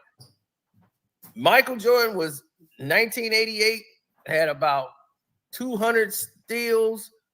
I had about 100 blocks. He had the number one. He was defensive player of the year and most valuable player of the year in 88. The unstoppable Michael Jordan, jumping over everybody. And Isaiah and them beat that team. Beat them 4-1. Put them out. How? Because down the stretch in the last 6 minutes of the game, that's when Isaiah is going to take it over offensively. And you're going to have to stop him. He was Mr. Clutch for a reason. He was going to hit big shot after big shot. No matter what Jordan was trying to do and all this acrobatics, all of that's not going to help. You're Jordan and they're the Jordanaires. And you can't win championships that way. And they were going to isolate the rest of the team away from Michael Jordan, let Jordan go crazy trying to outscore that entire team. So that's why MJ mad, because Isaiah was smarter than him. He was a smarter basketball player. He knew how to win. And that's what Jordan didn't know yet. He had to learn that from Detroit. He had to learn that from the Pistons. That's why he went and got Dennis Rodman, Sally, and John Edwards from the Pistons. They brought 3 of them on the team when in 96, when he came back and he lost to Shaq in Orlando. He knew he had to get Dennis Rodman on that team. Because the way Dennis used to guard him, he know damn well Dennis was the greatest athlete. And Phil Jackson said, oh, everybody think Michael Jordan the greatest athlete I ever know. It's Dennis Rodman. Did you hear what KG said? He was like, man, we just played the Bulls, right? This dude, I'm in the locker room, dude. He got a back-to-back. Dennis Rodman got on combat boots, got it on the incline, and he running in there having a conversation with me as he's running full top speed on an incline. This is after the game, and they got another game tomorrow. He was like, "This is how you get ready for back-to-backs. Yeah, you gotta keep that motor running. It's gonna be easy on back-to-backs if you keep this up." Even KG was like, "That changed my whole mindset." He's like, "That's why on back-to-backs I was doing good. I started improving. Ever since then, on back-to-backs, I was crushing it." I was like, "All right, I gotta go work out." So you got to keep that motor running, huh? Yeah. That's what Dennis was doing. That's how he was dominating them back-to-backs. So he was the greatest athlete probably in NBA history. That guy just would not get tired. Yeah, I was about to say he never got tired. I'm like, how in the hell do you do that every play? Yeah, then we'd go out at night in the club. He just got bored of the game. In the last 2 years with the Bulls, he was just partying every night and would show up and get 20 rebounds. I'm like, he got another 18, 20 rebounds. And he just didn't care. He just was tired. That's why he's like, I need a break. I want to go to Vegas. And the team, Michael Jordan was like, if anybody need a break, I need a break. Why he get to go to Vegas? And they was like, man, you ain't going to get there. He's like, let him go for the weekend. He'll be back on Monday. Mike was like, he ain't going to be back. We're going to have to go get this guy. Jordan had to go get him out of bed, drag him out, and take him to practice. He wasn't coming back. Rodman was right. I mean, they were right. Rodman wasn't going to come back. He was going to still stay there as long as he could. Damn. Now that's rock star life for real. Oh, yeah. He was living that life and brought that whole element to the Bulls organization. And boy, David Stern didn't like it, but he was protected by the Jordan, so it wasn't nothing he could do now. How in the hell can you drink like that and still hoop? I have no idea. But Dennis Rodman was just a freak of nature. He was a freak of nature. He was the quickest. He was the quickest player, like from feet who can guard every position and move his feet so fast. And you couldn't, you couldn't like outmuscle him. He was stronger than Shaq. That's the thing that surprised me is how strong he was. Shaq did everything. This man held Shaq scoreless in a whole second half of a basketball game. Wow. You know how impossible that is to do and how hard that is to do? That man held Shaq scoreless for a whole second half. And all he did was put one forearm in Shaq's back. Shaq was going crazy, trying to back him down. He had one forearm placed in Shaq's back. Shaq couldn't move. I said, I'm like, Dennis is strong. I was like, Dennis is strong. Yeah. He ain't stronger than me. I thought it was strong. He ain't stronger than me. What they say in the jacket? He not stronger than Shaq. No, over time, Shaq gonna weigh your ass down. But nah, Dennis was strong. He was strong as shit. Especially for his size, because he wasn't even that tall. No, he wasn't. That's the thing. He wasn't even that tall. He's about 6'5". But my thing is, it's on YouTube. You go watch the game. You go see for yourself, and you can determine how strong Dennis Rodman is. You see other athletes tell you, like, man, Dennis is the strongest. And it's everywhere. People that didn't play against this man didn't told you. They was like, man, I think Dennis Rodman can come in here and guard LeBron today. Man, that's too easy. He's like me, Scotty, anybody really on the Bull, we would have shut him down. There's no way. He has no moves. Like, he has no other move but just using his physical strength. That's not going to work. Against us, we're going to take that away real easy. That's real easy to guard. I'd have ran Dennis Rodman over. So you got to understand, these rules that they got right now is accustomed for this type of game where there's moving screens. I'm like, if a coach was watching this game, he's going to have a heart attack. Like the other day, this coach that coached high school basketball, he was at the bar watching the game, man. He was having a heart attack watching that game. Like, look, another moving screen. Another moving screen. LeBron ain't stood still on one screen. I was like, I see it. No, everybody always see what I do. Screens in the NBA, traveling, everything. It's just let it go.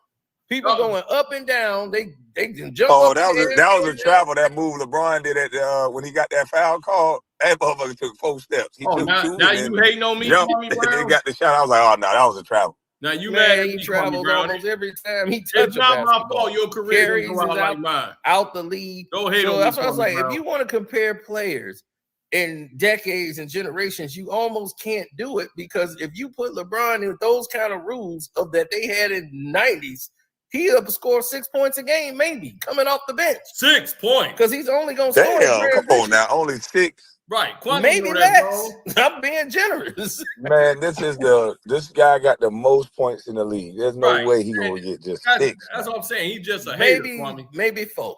All right, I might be giving him too much. I thought you was going up the points. You lowered the damn point. You're right, because I've thought about he would really have to hit some free throws and get to the line, because only thing he gonna be is transition. That's the only thing he gonna get. Dennis Rodman head. Because other than that, there's nothing he can do. He has no post game. He has no moves in the 90s and 80s. They gonna call all that. You can't just barrel over people. That's an offensive foul. Coach will have you on the bench. There's no way you wouldn't even be getting in the game that much. They'd be okay, kid. You got to go back there. You just be on the practice squad. That's just how the game was back then. Now they're doing all these rules to complement LeBron James's game. And they have to do this. They allow him to push off with the forearm because he can't get by anybody. I can. So now he's pushing off with the forearm. And now he's got to he's got to hit the rejuvenation button. He's gotten faster than he was last year. I put the that happened. Prayers, training. Yep. I just prayers, trainers, and so it's just amazing to me. You know, he gonna keep pushing the meter to see how long he could go. But even with all that millions of dollars on your body, you see that boy gassing out in them third and fourth quarters. Man, everybody he is gassed, and he cannot keep pace with these young kids. You just can't run with these 20, 40-year-olds. That's why I'm saying I just ran with him. I tore my knee up 11 and 9 this weekend playing ball with these young kids. I'm like, you know what? That's it. I'm done. I'm retired. I ain't getting back on the court no more. Man, I won't even go out there with them jokers half court. I go out there. I was out there messing around with my nephew. He elbowed me in the back. I felt pain shoot down my leg. I said, oh, shit, there we go. Yeah, y'all, my time is come and gone. Y'all young folks got it. Yeah. Now, I play with some older folk. I ain't playing with them young cats. What league Young kept gonna bump me. I took the edge on him. I'm like, let me do a show and give him a little taste. It was right at the end of the game, too. I should have just kept going with what I was doing. I went to there. He gave me a little bump, and I heard my knee pop like pop. I'm like, oh! I dropped right down and did a roll. Then I rolled over my arm. Now my arm hurt. I'm like, oh, yeah, man. I'll let that young joker go right by me. Man, shoot. That's it. It's done. I was like, it's all over. I'm going to sit on the sideline like LeBron's supposed to be. Damn. Sit down. Time to sit down, old man, and let these young boys have it. And that's what I liked about the NBA, because the NBA is sending a message right now to the rest of the league in this whole playoff series, from Steph Curry to Kevin Durant, Kawhi Leonard, LeBron James. It's time for the young talent to rise. You got to promote your young talent, because you can't keep riding these older guys who are in their 34, 35. That's why I keep trying to tell the people. I was like, y'all don't understand. KD, all these guys, that's great. They've been here 15, 16, 17 years already. It's like, it's time for your younger talent to rise up to the top. The Anthony Edwards, all these guys that there's Shea Alexanders, these guys are ready. You got to start moving forward with your sport. Because Anthony Edwards is a beast. Well, yeah, but he doesn't have a post game. You know, his game is really drive and pull up jump shot or drive and dunk. And pretty soon that gets stymied. Then he gets stuck and he starts making turnovers. So he's great when everything's working. The pull ups, the crossovers, the dunks. But once you get him in a set where he can't move and he got to think, that's when he makes mistakes. If he get that part down, then he's unstoppable. the way he jumped so high, he need to work on just backing down and turning like MJ did. Turn middle, turn baseline. He can jump and shoot over people. Yep. And he's good facing the basket. Not good when his back to the basket. And I agree. That's the problem with this game today. That's the problem with AD. Kobe Bryant tried to help AD when he was at the Mamba Academy, and he told him when he posts up, that stuff just for TV. Why would you only practice turning towards? He's like, that's what I always do. I'm just used to that. I like to face the basket. When I turn, I'm in the post. I like to turn and face the basket. He's like, well, then you need to be in here practicing and working on not turning in there and shooting with your back to the basket, turning around in the air and shooting. Why are you turning around and facing up? Now you bring the ball right in front of the defender so he can just slap the ball out your hand. That's the point of the fadeaway. It's giving the defender your back so he can't knock the ball out your hand. So he's like, by the time you fade and turn around, you in the air, you get to shoot it over him. He can't rip the ball from you. That's the point of the post. Just to protect the ball. Why am I face up and face the guy? Why am I turn and face the guy? And he's like, that's just the style I play. He's like, well, if you keep practicing that and don't practice the other one, that's gonna hinder you. Yeah. And sure enough, Kobe know the game. That's why I'm like, look, I won't even argue with somebody that didn't know the game, but AD's comfortable doing that. And you do it every time. He'll have his back to the basket, get the ball, turn, and face up. Because he got to play like that. He can't play with his back to the basket. He got to face up every time he posts. He's never done a turnaround fadeaway. He can't do it. You got to face up. I can do it, and but Kobe you're right said, about AD. this is why you need to be here working on what you don't do. Right. they go in there every summer and just keep working on what they know how to do. Yeah. And it's like you need to be in here working on what you don't do. And that's why Murray got that shot down from Kobe when he was at the Mamba Academy. Yeah, Murray been doing that shot for elbows, years. Shooting from spots people are not comfortable with defending. Murray been doing they that for lax years. on those spots because they're like, okay, nobody's going to pull up from here. That's why Kobe normally watching the game saying, I'm going to learn these shots because no one's expecting me to shoot from here. They're expecting me to go all the way to the corner. They expect me to go here. They never thought I'm going to do a running stop pull-up jump shot from this position. Stop glazing Kobe. That's what they're not expecting. I'm going to do that because they're not expecting me to do it. So that was very key for Kobe, catching defenders off guard so they can't go jump up and block it because they caught off guard because they don't know where you're going to pull up and shoot. So that's what he was working with Murray on when he was at the Mamba Academy. You're going to have to learn how to shoot from spots and work on it. Get your 1,000 shots up. You should have 1,000 shots in a day, at least from these different spots that you don't shoot from.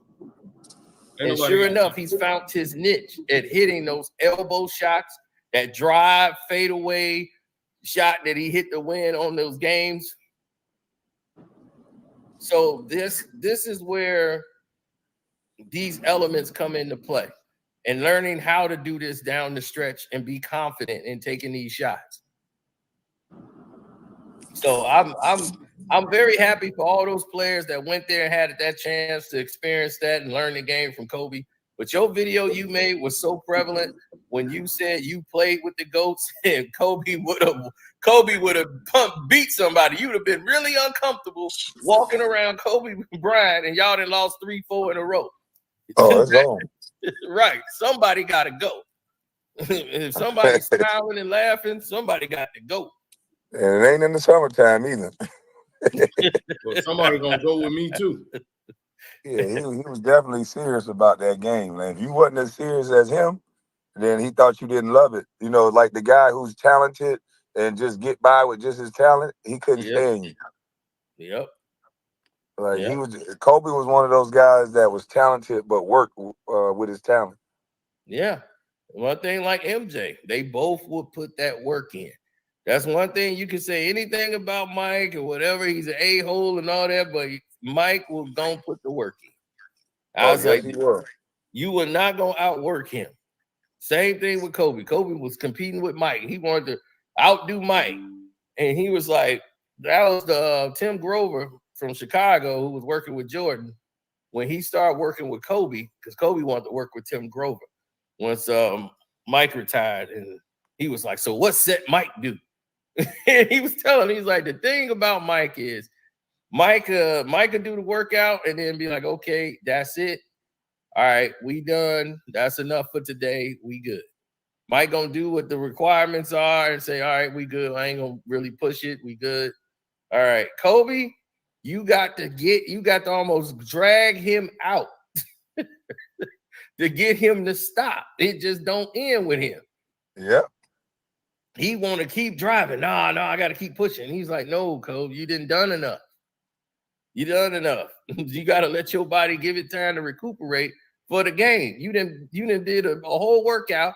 You didn't shot for 2-3 hours. Now you finna play the game. In the same day. It's like, what are you doing? That jug you swim in the morning before practice, all kind of stuff. Yeah. He just did not want to lose. Yeah, to answer this guy's question, one guy said in the chat about that, about Gordon. No, Gordon, you saw how Bron was tired because and down on the offensive glass, you saw when he was posted up down low trying to defend. And when they shot, Murray took a shot and he missed it with like 1 minute to go. And Gordon got that offensive rebound over LeBron. Mm-hmm. He tipped it. Bron was just trying to like sit there. He couldn't get his feet off the ground. He just had his hand out. Gordon got up there, tipped it away from him, and then it was 2 Lakers there. He pulled it away and he threw it to Murray. Murray shot a 3 and hit it, and they went up 2. The Lakers had a 1-point lead. If LeBron get that ball, that's a whole different game. Tell Dennis Schroeder I'm coming. Damn. See, this is what we talk about with being 40. But he looked like he in the best shape. You think he was tired? Yeah, it's when you're drinking all the time. Oh shit! I don't drink all the time. When you're drinking all the time. When I'm on the court, I ain't drinking. And you down there battling these 20-year-olds who's strong. That's gonna zap you of all that energy. Plus, his game is transition. He went away from facilitating to getting his drive. I'm gonna get my drive on. And he started doing that LeBron drive. And once he don't get a 3-point play on those drives, and he does that, once again, he starts complaining, I ain't getting no foul. He ain't getting back on defense. He down there arguing with the refs. He slow dragging because they've gone in a full sprint down the other court. Now he got to come all the way back down. And he trying it again, trying to get a 3-point play so that he can get a driving layup and then get a blow. So he ran out of gas. Yeah, so he ran out of gas. So you believe they getting LeBron breaks at the free throw line? That's why they getting all those foul calls. Yeah, that's what they for. So LeBron can get a blow. So all of these timeouts, they had to call an extra timeout because he made a mistake of bringing himself back in the game with 10 minutes to go in the fourth quarter.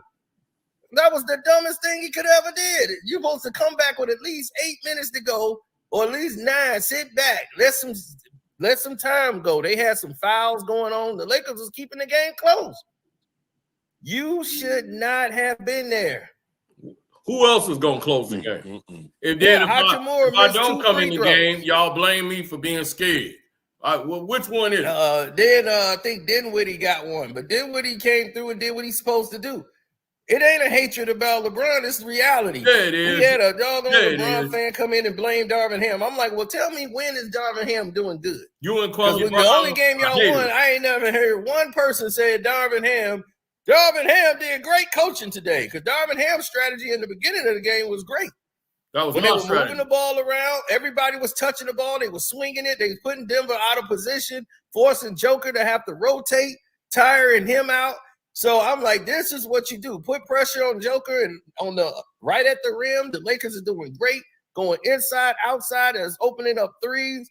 They were getting rebounds. They going to AD on fast breaks. LeBron is facilitating. He's not spending too much time gassing himself out. So the first half was played in their style and format that they needed to play to win. They needed to play like that the entire game. Second half, they fell right back into the character of who they were, playing 2-man basketball. LeBron ball dominant. You cannot have a 39-year-old be your first option. That's not going to happen. That's what I said earlier. Like if they're going to come back next year with LeBron being the first or the second option, Like LeBron should be chilling and being able to, score about 20 points a game, let them young guys go, him facilitate the ball, and then let's get it going. But if he try to come back and just all about scoring points, I think he might mess around and get hurt next year. Oh, I ain't getting hurt. He's been hurt probably. He played 6 years. LeBron been hurt about 3 years. And when he had never been hurt before in his whole career, as soon as he got to the Lakers, he popped his hip and he was out for like the rest of the season almost. Came back. Then he got his ankle twisted and was down and out. Every time he came back, there was something that happens to LeBron James that puts him out. That is something that happens. His ankle, it never going to be back right again. It's always something with LeBron that he gets hurt because he's older and he's trying to do whatever he can to stay in the game because he loves that spotlight. Oh, that's a lie. He can't sit down. He don't know how to. If I sit But down, if he, my thing with LeBron is if he, to me, if he can facilitate the ball, not play so fast and try to be involved in every play, he would not be my first option.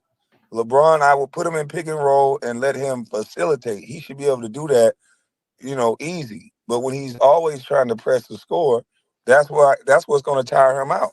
I wouldn't let him try to press the score until like the second half.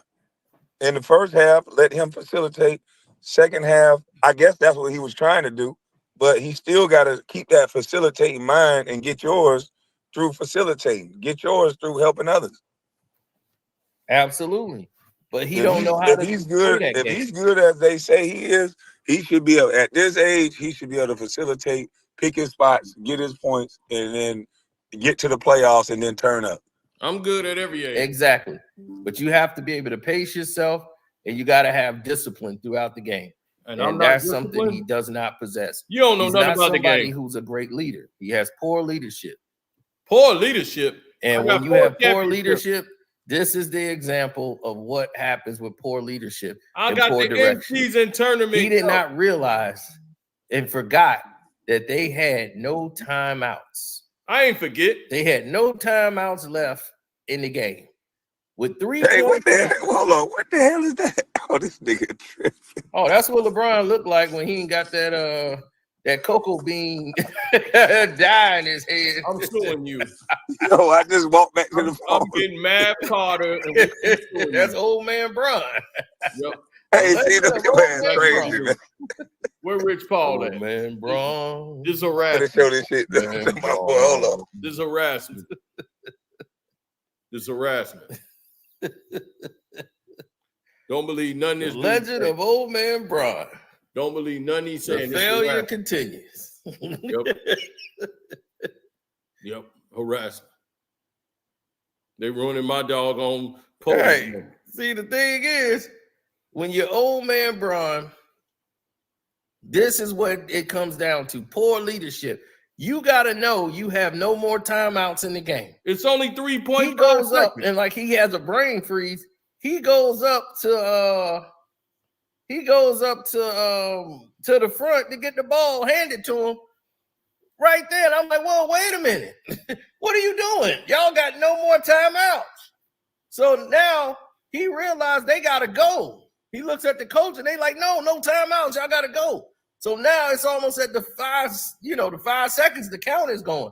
So LeBron panics and gets the ball way too far into the backcourt. You got to go all the way down. Y'all got to have people set up in position for these plays. They do this in training camp. You practice on these long 1.5 seconds, get in your position. Guys got to know what to do.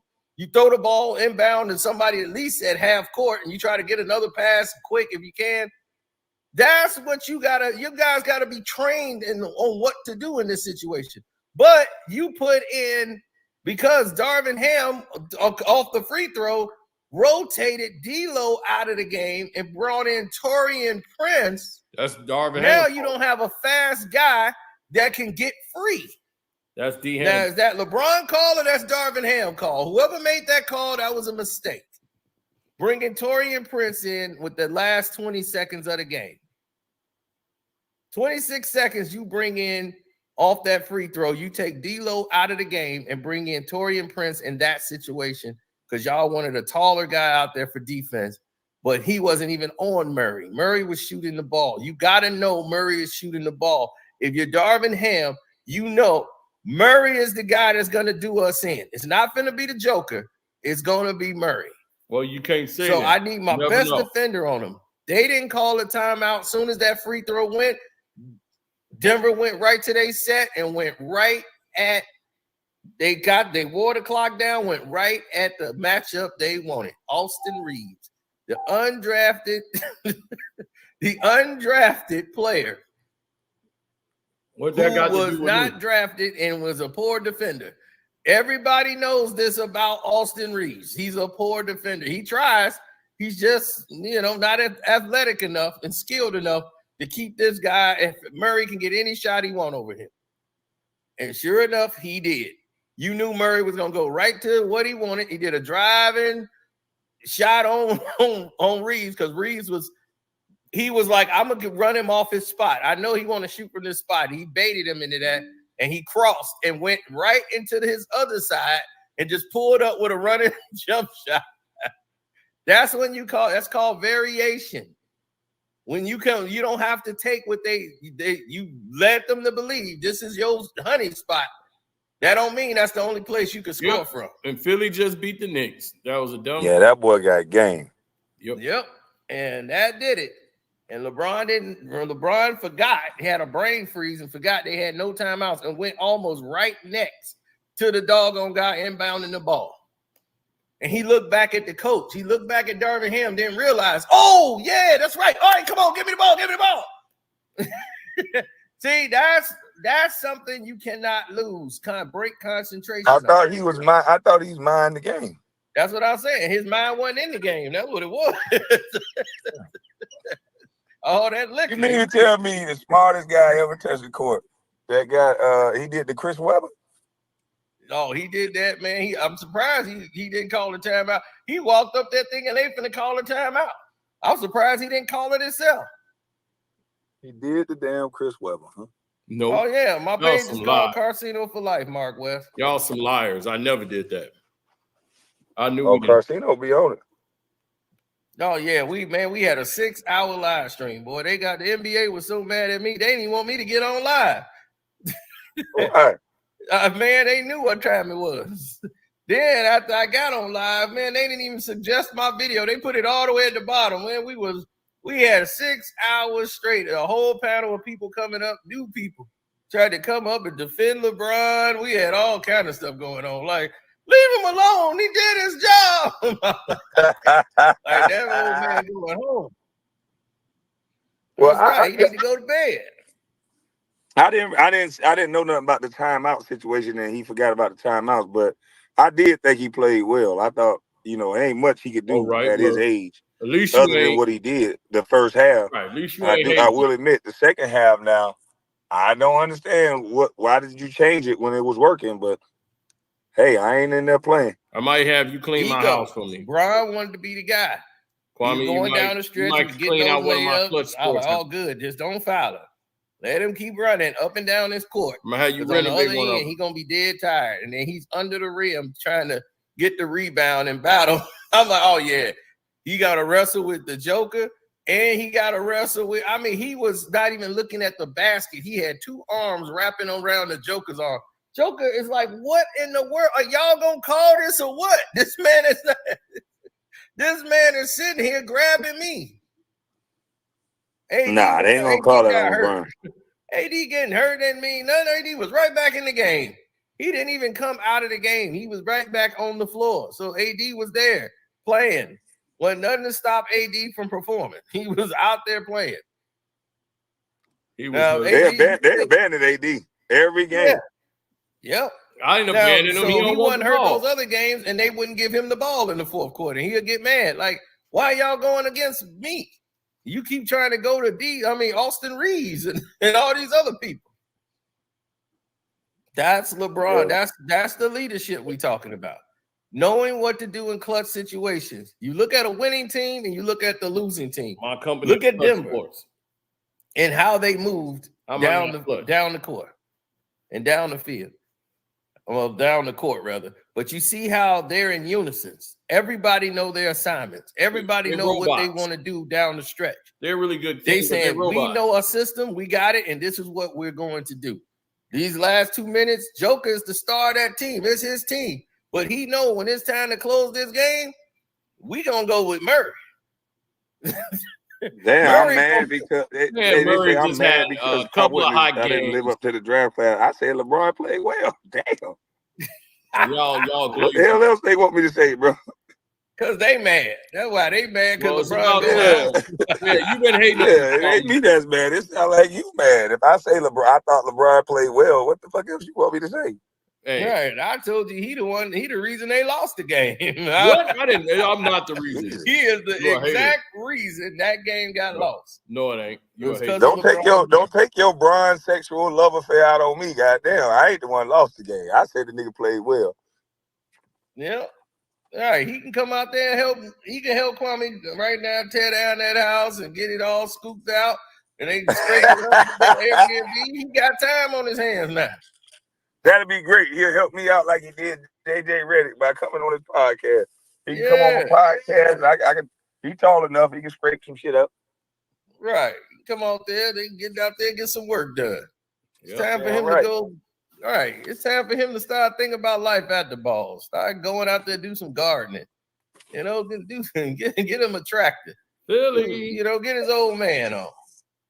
He better do something. Philly got my money. I think he said he's gonna support his wife and his kids because you know Savannah got her own little shit going on now. Oh yeah, she about to expose him in about 2 more episodes. Oh, she's already been exposing him already. I was like, yeah, this ain't gonna last long.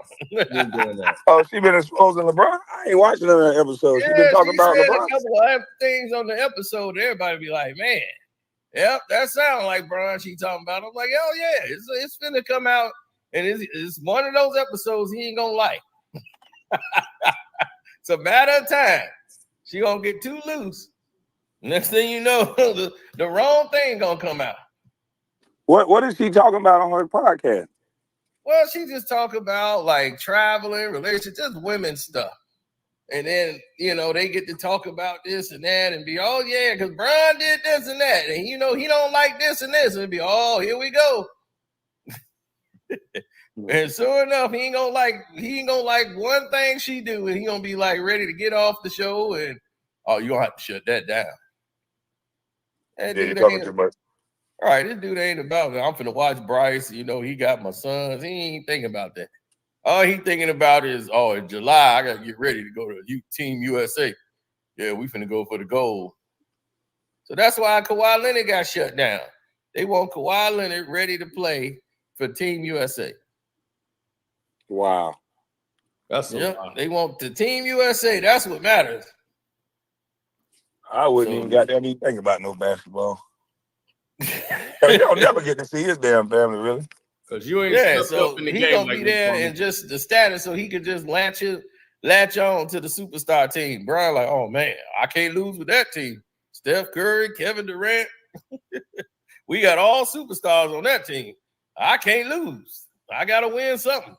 So now I'm focused all on July, so I can get there to camp, so I can start running in there. I'm like, bro, he trying to do what Kobe did with the Redeem team. Kobe was there to be the captain of that team. Y'all was supposed to be the guys to lock it down. D Wade, Melo, and all that. I'm like, man, Dwight Howard, all y'all get whooped by Spain. Kobe's like, LeBron did all that complaining about, man, I don't know, this gotta take wild shots, man. We gotta go in there and get the ball on the inside. Kobe said, okay, no problem. You gonna get the ball. So he made sure LeBron and them got the ball. Kobe said, look, I'll sit out and y'all play. And he sat down and Spain started whooping their ass. And what D Wade said, man, we need you to let that mamba out, man. We in trouble. Yeah, they was in trouble. D Wade had to say, hey, man, we need you to let that mamba out. And Kobe still had it. How old was Kobe at the time? He was 28, 29. I don't want to hear no more Kobe at that Bryant time. plays. He had just came out and lost to the Boston Celtics in the finals. and went into Just that. not here, don't So know he what had the hell just went he's to the talking finals about. and lost to Boston. Just the up big here, three. Glazing Kobe So Bryant, that was his MVP glazing year. He had everybody. just won MVP that year and everything. I And might then lose he went checks all on the and got the time, but redeem team Scott's a and liar. went over there and had to close that thing out, hit that 4-point play, and put that finger over the mouth. Nope. And he knocked Pau Gasol, his own teammate, and ran through him on the first play of the game. He said he was gonna do it. He was like, I know what play they gonna run, and I'm gonna run through the pit. I'm running straight through Pau. And he did. That sounded like a gun explosion. And they was like, man, he sent a message to the team. I don't care about Pau Gasol. I want to win. He ain't on my team. I told him what Kobe told me when I was in Charlotte. He told me to fuck him up. They soft. He told me hit him. Him and Andrew Bynum. He's like, I got to get them ready for later. They too soft. We ain't gonna win like that. Yep. Yeah, we ended up beating them when they came to Charlotte. Yeah, because that's the thing about Pau. Pau was soft, but they had drafted Marc Gasol, but Kobe wanted to play with a rookie. So that was it. He would take the brother Pau. He already know what Pau could do, but Marc would have been better for him. He was more physical. So Minnesota got what they wanted. Or what was that? Was it? That was Memphis Grizzlies. Yeah, Memphis. So Memphis got what they wanted because they got the other Gasol. They're like, we got the better Gasol. I was like, yeah, but that was the one. Pau is more what Kobe needed. Because Pau, he's coachable. Way more than him and Marc would have clashed. They would have clashed with that kind of berating you gonna get from Kobe. Pau's a little bit more soft. Yeah. So he can, he gonna take it in stride and be, all right, I'm gonna go and do my thing, and that's that. But yep. But I'm saying next year, LeBron, if you come into play, you better be in a reduced role. 20-some minutes a game. That's it. He ain't gonna do that, but that's what he should do. Yeah, 40 years old, and you out here trying to, beat Father Time. It's not. Well, they want to sell this bill of goods that he spends so much money on his body that he can defy the Father of Time. But I don't give a damn how much money you spend. Yeah, and it's like you're not packing them in like you used to, champ. It's like, that's the thing. It's not like, man, they sell out games every time he plays. It's like, no, they're not. It's the biggest lie there is. That's why I'm like, if he was doing these type of rock star numbers, they'll keep him going. But they like, man, we basically getting the same numbers that we getting from other games. So we really kind of don't need them. Mm-hmm. So that's what the whole thing is, because the Lakers wasn't beating everybody and tickets and everything else. They overpriced some of these games because of him. They was charging people $30,000 to sit almost courtside. $30,000. I wish I would pay $30,000 to see LeBron James. I wouldn't see him if he's not playing basketball for $30,000. I can't think of one motherfucker I want to see for $30,000. Yeah, exactly. I'm just saying. Yeah. One game? And damn sure ain't gonna be him.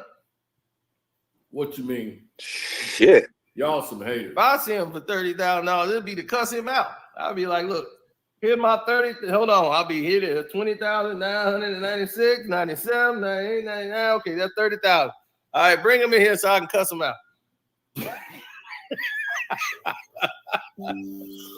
I cuss him out for 30 grand. Let him sit there. You gotta sit here for 24 hours. I get to cuss him out. Shannon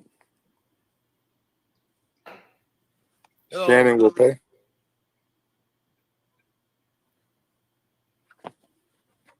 $30,000 for LeBron James is wild. He just lost. Yeah, but I'm about to get up out of here, man. I gotta go get these mirrors and shit for this. Oh yeah, and I tagged you in a video I did on One Crack News, and it's about the withdrawal consent. I know you probably was working and didn't get a chance to see it. There's a new law out there, and I told y'all better check it out. All y'all young black men and going to college, definitely check it out. There's a law. It's already in place at other universities. It's a withdrawal of consent. Women that you go ahead and consent to having sex with you and sleeping with you, they can withdraw consent, even if they consented to doing it. At that moment in time, in about 7 days, if she says, well, I'm withdrawing consent, I felt like that wasn't my will. It was peer pressured into doing it. She can do that. She can withdraw her consent, and that is called a withdrawal of consent. So now even if you have a witness to saying, yep, I was there when she said she wanted to do it, you can have it, no matter how many witnesses you got, the withdrawal of consent. A woman can do that, or a man. They put it in either way, but that's, you know who this mostly affects. This withdrawal of consent is going to hurt Black men in college. So if you escape all the pitfalls of the street life and you go to college, you can be taken down by some withdrawal of consent from a woman who said, I wanted to have intercourse with you consensually. Then you go bragging to your friends about it. She get mad and I'm going to withdraw my consent. I ain't with this. I wasn't really with it. I just went along because of the peer pressure. Then you go before the dean. Then next thing you know, you got charges. This is real. This is what's really going on college campuses, and they spreading it out to all these universities. We was talking about that in California, me and my homeboy. They started out in California. Everything that started out in California end up all over the world. But it started out in California where if you go out in Cali and you take a girl home, you have sex with her, she could be willing and ready. But if she wake up the next morning and say, you know what, I wish I didn't do that, you can go to jail. And it's like, I don't understand what they're going to say. I'm like, wait a minute. So she's saying I didn't do it, but now she's saying I did do it? Like, what the? I don't know. I don't know what these guys are going to do. I don't know what can a man do now. Yeah. But I don't know why would women stand for that when they got sons. And I don't know why men are standing for that when they ass are going to be the one going to jail. That should be the number one thing we voting to overturn. Yep, exactly. And then they say the minimum is like 7 days. You can't go, but they had an instance where it was like a month because of the woman's mental state. She was suffering from PTSD, so it took her a while to put her withdrawal of consent in. So I was like, well, so it's not 7 days. So it's a whole month later. Now she want to withdraw consent. How you even do that? That don't even make sense. I'm telling you, it's going to be, a man is not going to pull his penis out unless he's paying a girl. And at that point, it's going to be prostitution, and she can't really say anything. You can't withdraw consent if you was a paid prostitute. So all of these men are just going to be paying these girls for sex. And I think it's a thing to turn Black women back into sex workers. Because nobody's going to come up to you and talk to you. I know I wouldn't if I was in college. I wouldn't come up and say shit, but how much? Yep. How much for that pussy? That's what I'm saying. That's the only thing I'm saying. We still gonna have sex, but I'm coming up. I ain't trying to go to jail. I got $50. What's up? I got $100. What's up? It's just gonna turn them into prostitutes. They still gonna have sex, and there's gonna be some guys that go to jail, but it's gonna take somebody that they try that to, and it's gonna go to the Supreme Court, and they're gonna have to reverse that because that's stupid. How can a man not go to jail with this type of stupid rule? Like, this don't make no sense. TO agent, what's his name? Rosenthal, or what's his name? I forgot his name, Rosenthal or whatever. He had printed up NDAs for his athletes so that they wouldn't get in trouble. Before she step in there, y'all finna do everything. She got to sign that NDA. Yep. So, but now they breaking the NDAs now. Oh yeah, they are. They finding ways to do that. But Rosenhaus, I think that's his name, Rosenhaus. Yeah, Rosenhaus was the one that was doing that to protect his out. Yeah, Rosenhaus was protecting his athletes with those NDAs. That's a shame that we have gotten that far with so much line. I thought it was believe all women. If you could believe all women, it wouldn't be this much up and down on what the truth is. If you consented and you had consensual sex, there is no such thing as withdrawing consent. Yep. I saw the Detroit Lions player, and I'm quite sure most of y'all heard this story. He was at a party with this girl and somebody else, and he ended up sleeping with this one girl, and he took the condom and threw it in the little trash thing he had there. And the friend of that girl went and took the condom that he threw in there, and she went and had it implanted in her and got herself pregnant. And he couldn't believe it. He was like, man, I've never met that woman before a day in my life. Like, I never slept with her, and he didn't. And she was pregnant, though, with his baby. And he had never slept with that woman. They should make her raise that baby by her damn self. Yeah, and so he was like being called out, and it was ruining his life. And she made him, they ended up doing an investigation and found out what she did. So she was talking about it on the phone and everything, and she was bragging to some people about what she did. And, oh, yeah, he going to have to pay me, though. Yeah, I'm going to have this baby, then he going to have to pay me for the baby. Yeah. He didn't even sleep with me. Yeah, I took the condom over. So she had basically told on herself.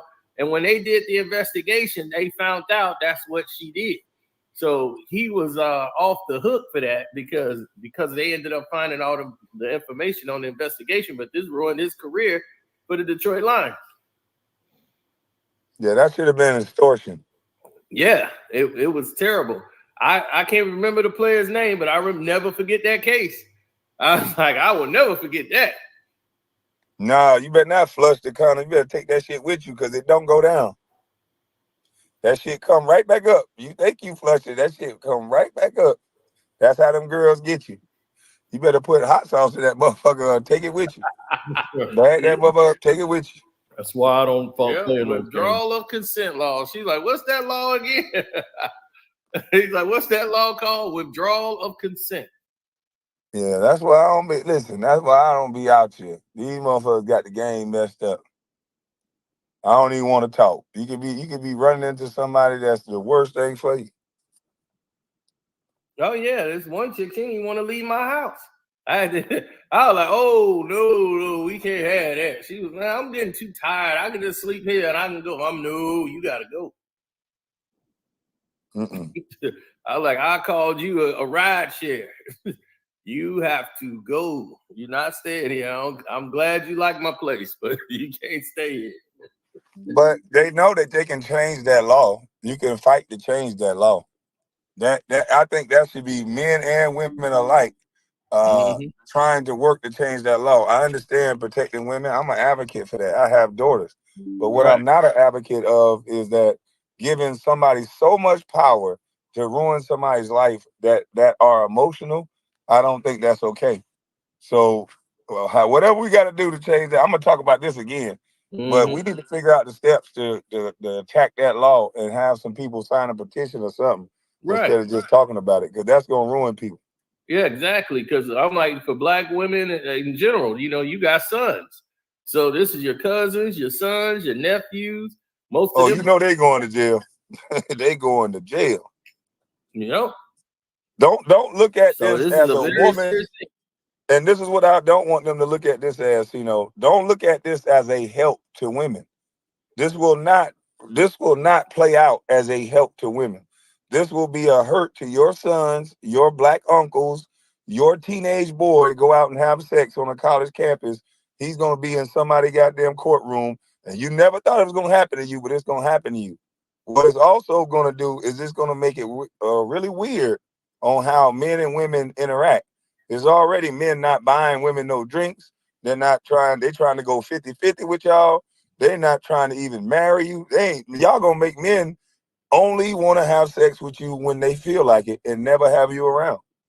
That's what it's gonna come to. You're gonna be such a distraction. You're gonna be so dangerous to have around. The only time a man is gonna want you around is when they give you some money for you to bend over, and then you got to get the fuck on away from around me. I don't want you to stay too long to come up with feelings to blame me for nothing. So let's have sex and then you go. And if that's what y'all want it to turn into, that's what's going to happen. If you think y'all lonely now, if you think you lonely than a motherfucker now, boy, wait till these goddamn, boy, look at here. Wait till these dudes wise up and like, look, I'm just going to pay for it. Whatever you got them taking for that little funky thing, I'm going to pay for it. And that's going to be the contract. You got paid for it. You can't say shit. There ain't no taking no consent because you took my money. I paid for this. You property. Boy, you better watch it. They're going to have you all on Instagram. Yeah, we're going to be renting these chicks. It's gonna be rent a chick. I'm telling you. They listen. The rappers and everybody doing it right now. Instagram. But here's the thing, though. Rich people been doing this for years. Yeah. Like rich, successful businessmen, they have a place they go to get women. You know, they already have they got their circuit. They go in there and say, I want this person. Who's their manager or who they they look in the magazine and see one of those models. And that's why I keep telling people, y'all don't understand what all that. Y'all think they advertising when these women walk down the catwalk and you think they advertising they outfits. That's for the women to look at. Like, oh, I'm gonna buy that, and man, like, all right, you can knock yourself out. I'm gonna buy her. And that's how they get them. That's why Russell Simmons was going to those things. Diddy went there. He got Kim Porter. He got the other one, Kimora Lee. That's where they got them from. Models coming down the walkway. They was at them shows, fashion shows, grabbing them women, doing whatever they want because they know models are trained. They're programmed to be with rich, successful men, not to cause waves. Stay quiet. Stay in the background. Always be a model. Be ready. They know they're going to be in shape. They're going to look for the cameras. They are trained. They're hypnotized almost into that lifestyle. This is all they know is how to find rich men and appease to them. That's why they always bounce from one rich man to another rich man. Facts. This nigga say he gonna get his woman off Amazon. Don't be mad when she break down after 2 months after the warranty. Be like, man, this broke Amazon. I'm gonna send this back. All she do is yell and complain. Well, they gotta do something. They gotta do something now. They done told all these women they don't need men, and a lot of these older women, their pensions are gone. The inflation took away the SSI checks and all that.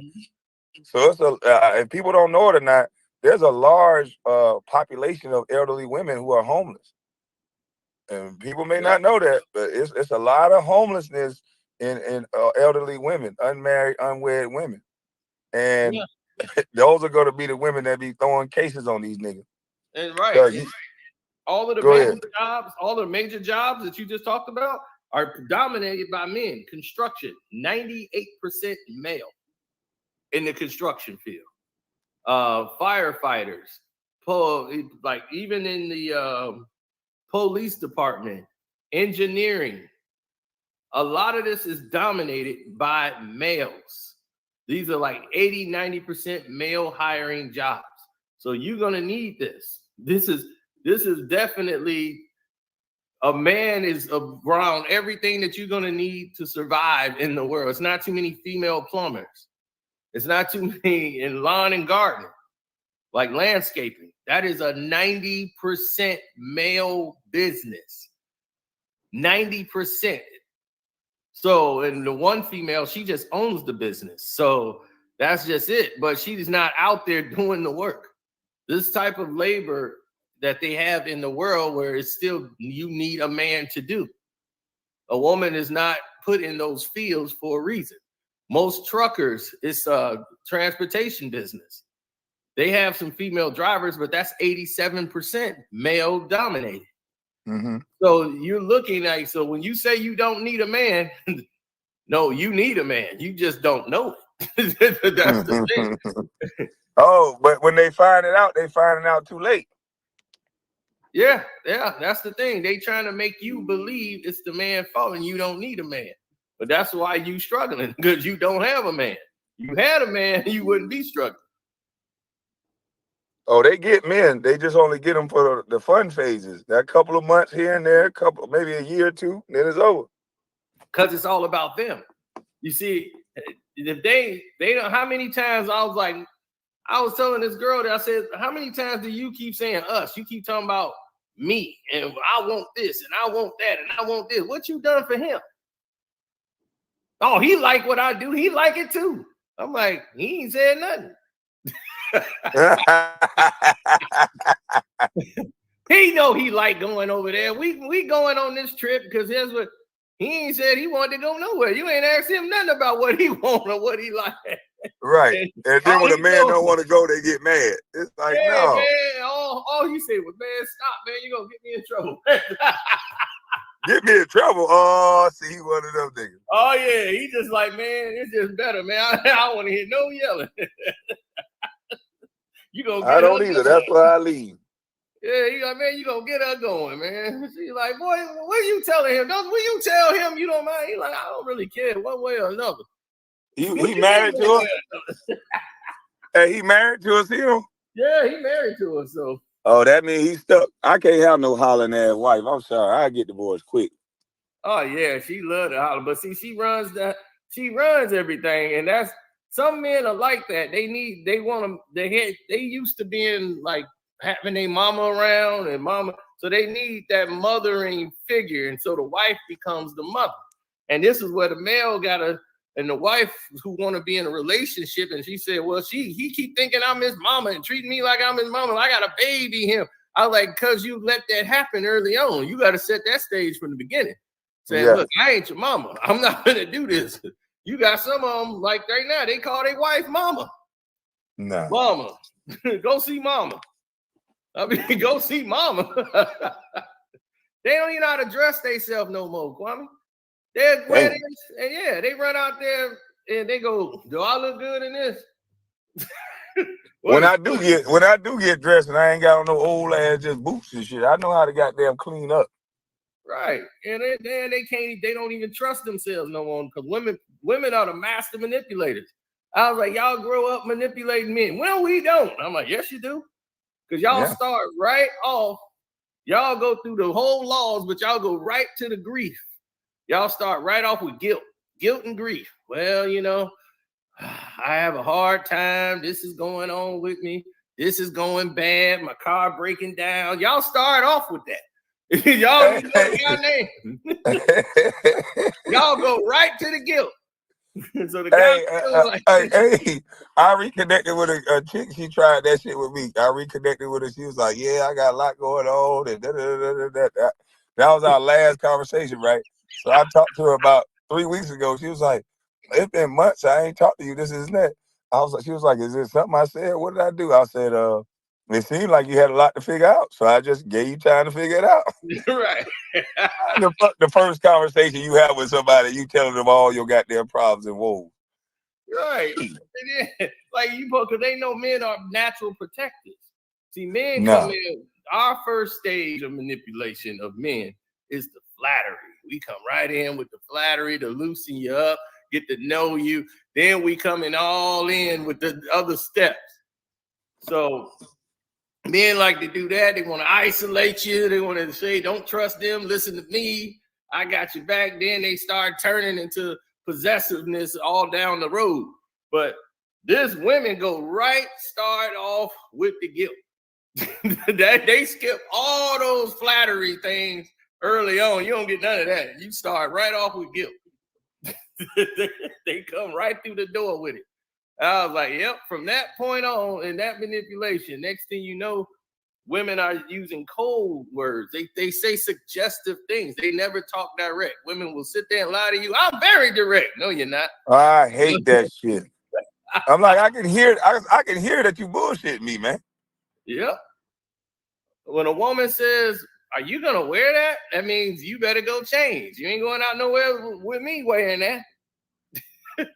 Don't you feel like doing something today? That means I'm not cooking. So yeah, I don't want to be in the house today. If I got to be in this house with you, I'm a bitch all day long. So we better go somewhere. So instead of saying I'm hungry, let's go and get something to eat. Men are simple. Men say I'm hungry, they hungry. Men say I'm tired, they ready to go to sleep. Men talk direct. They don't have no reason for any other cold and trying to be all suggestive and hope you get the message. They ain't no. Men gonna tell you flat out, I'm hungry, I'm starving. I want to go to the club. Want to go to that club over there? Let's go over there. They got some fish and tacos. We gonna speak directly what we want to do, how we want to do it, and where you want to go. We ain't got time to play this suggestive game or hope I catch on. Because women want to see, are you gonna say what they want you to say? to certain situations. And if you don't say it, boy, they get pissed. Damn. Yeah, you should know me by now. You should know. Your common sense should have told you this wasn't. You'd be like, man, how am I supposed to read your mind? You know, I'm fixing this, and you know it ain't that in the refrigerator. I didn't look in there and see one there. I didn't have nothing programmed in my mind saying, let me make sure we got the teriyaki sauce. I mean, you was cooking, you should know if it ain't there. Yeah, he man. said, yeah, that's direct about eating and going outside. Yeah, man, I'm very direct. But then y'all put them in a security place where they don't want to share nothing with you because you go off on them every 2 minutes. So they be like, well, I'm just ain't saying nothing. Because every time I open my mouth, you go off. Yeah, so that's women game right there, boy. They love that. They love to play that. How do I look in this? That means, terrible. Right. You know you only got one answer for that. No matter how it looks, you got one answer. I made a mistake one time and said, well, yeah, that thing make your shoulders look like it's hunched up, like you a Hulk or something. What? No, shit. Yeah, no, I you made didn't, that Tito. mistake once. I was like, well, that thing on the puffed up shoulder thing, like you got on football shoulder pads. You might want to change that one. Boy, Man, you crushed her whole self-esteem. Yeah, I know. I thought she wanted honesty. But see, women don't want honesty. They want to hear what they want to hear. And that's the honesty they want. They don't want honesty. They say, I want honesty. I respect honesty. No, you don't. You want to hear what you want to hear. And when somebody tells you honesty, you be like, well, honestly, I think you should have your own bathroom. Whew. Oh, God, I'm glad I said that. Yo, the way you keep a bathroom is a mess. I got one shampoo, one soap. I got hair everywhere from your extensions. I got all about 89 shampoos, herbal essence. I accidentally grabbed that and washed up with it. Now I'm going to work smelling like apple cucumber rain. I can't.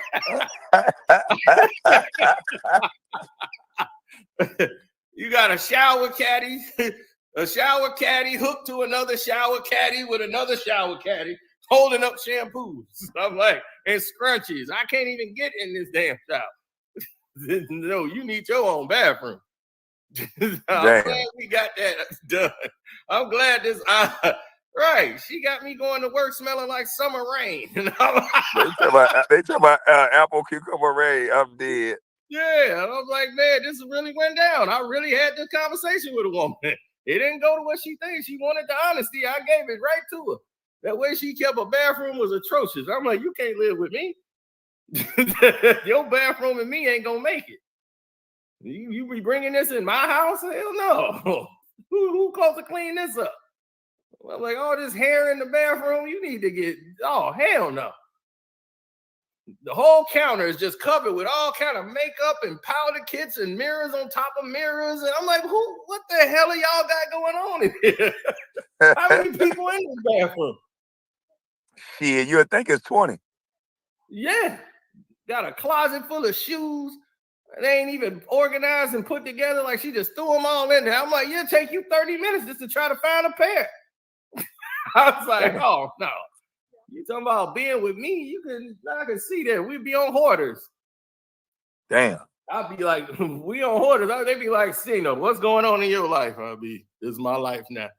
I got to be okay with these boxes. He talking about this my life now. Yeah. They'd be like, Cino, man, you done went down here. Can't beat me. That's crazy. How many bras you know? That's crazy. But yeah, I got to go get these goddamn these sliding glass doors real quick so I can get up out of this motherfucker. All right, yeah, we had a great live today. Y'all got a lot of. Hell yeah, man, I had fun laughing, boy. Yeah. Hey, you did I'm gonna go check out your live about Bronny last night. Oh yeah, that was fun, man. That live stream was something else.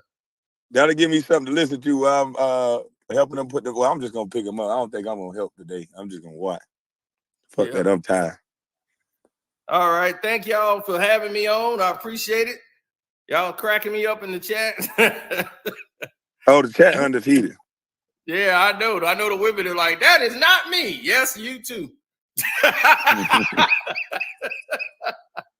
But we love y'all though. Yeah, we still love y'all now. We ain't going nowhere. Yeah. So y'all talking about y'all be blessed. Salute to you, bro. I appreciate you. All right, KB. Y'all go sign up for Carcino for Life and One Crack News. Sign up for his Patreon. His Instagram is what? Carcino for Life. Oh yeah, yeah. And Carcino for Life, Instagram. Any other platform? No, that's it for right now. Yeah, we're gonna have a new series on the Patreon called Carcino versus Everybody. So damn. Yeah, it's finna go down. So uh-oh. Yeah, we're gonna have some fun this month. All right. Salute to you, bro. All right. All right. Y'all be blessed in the chat. I'm up out of this thing. Gone.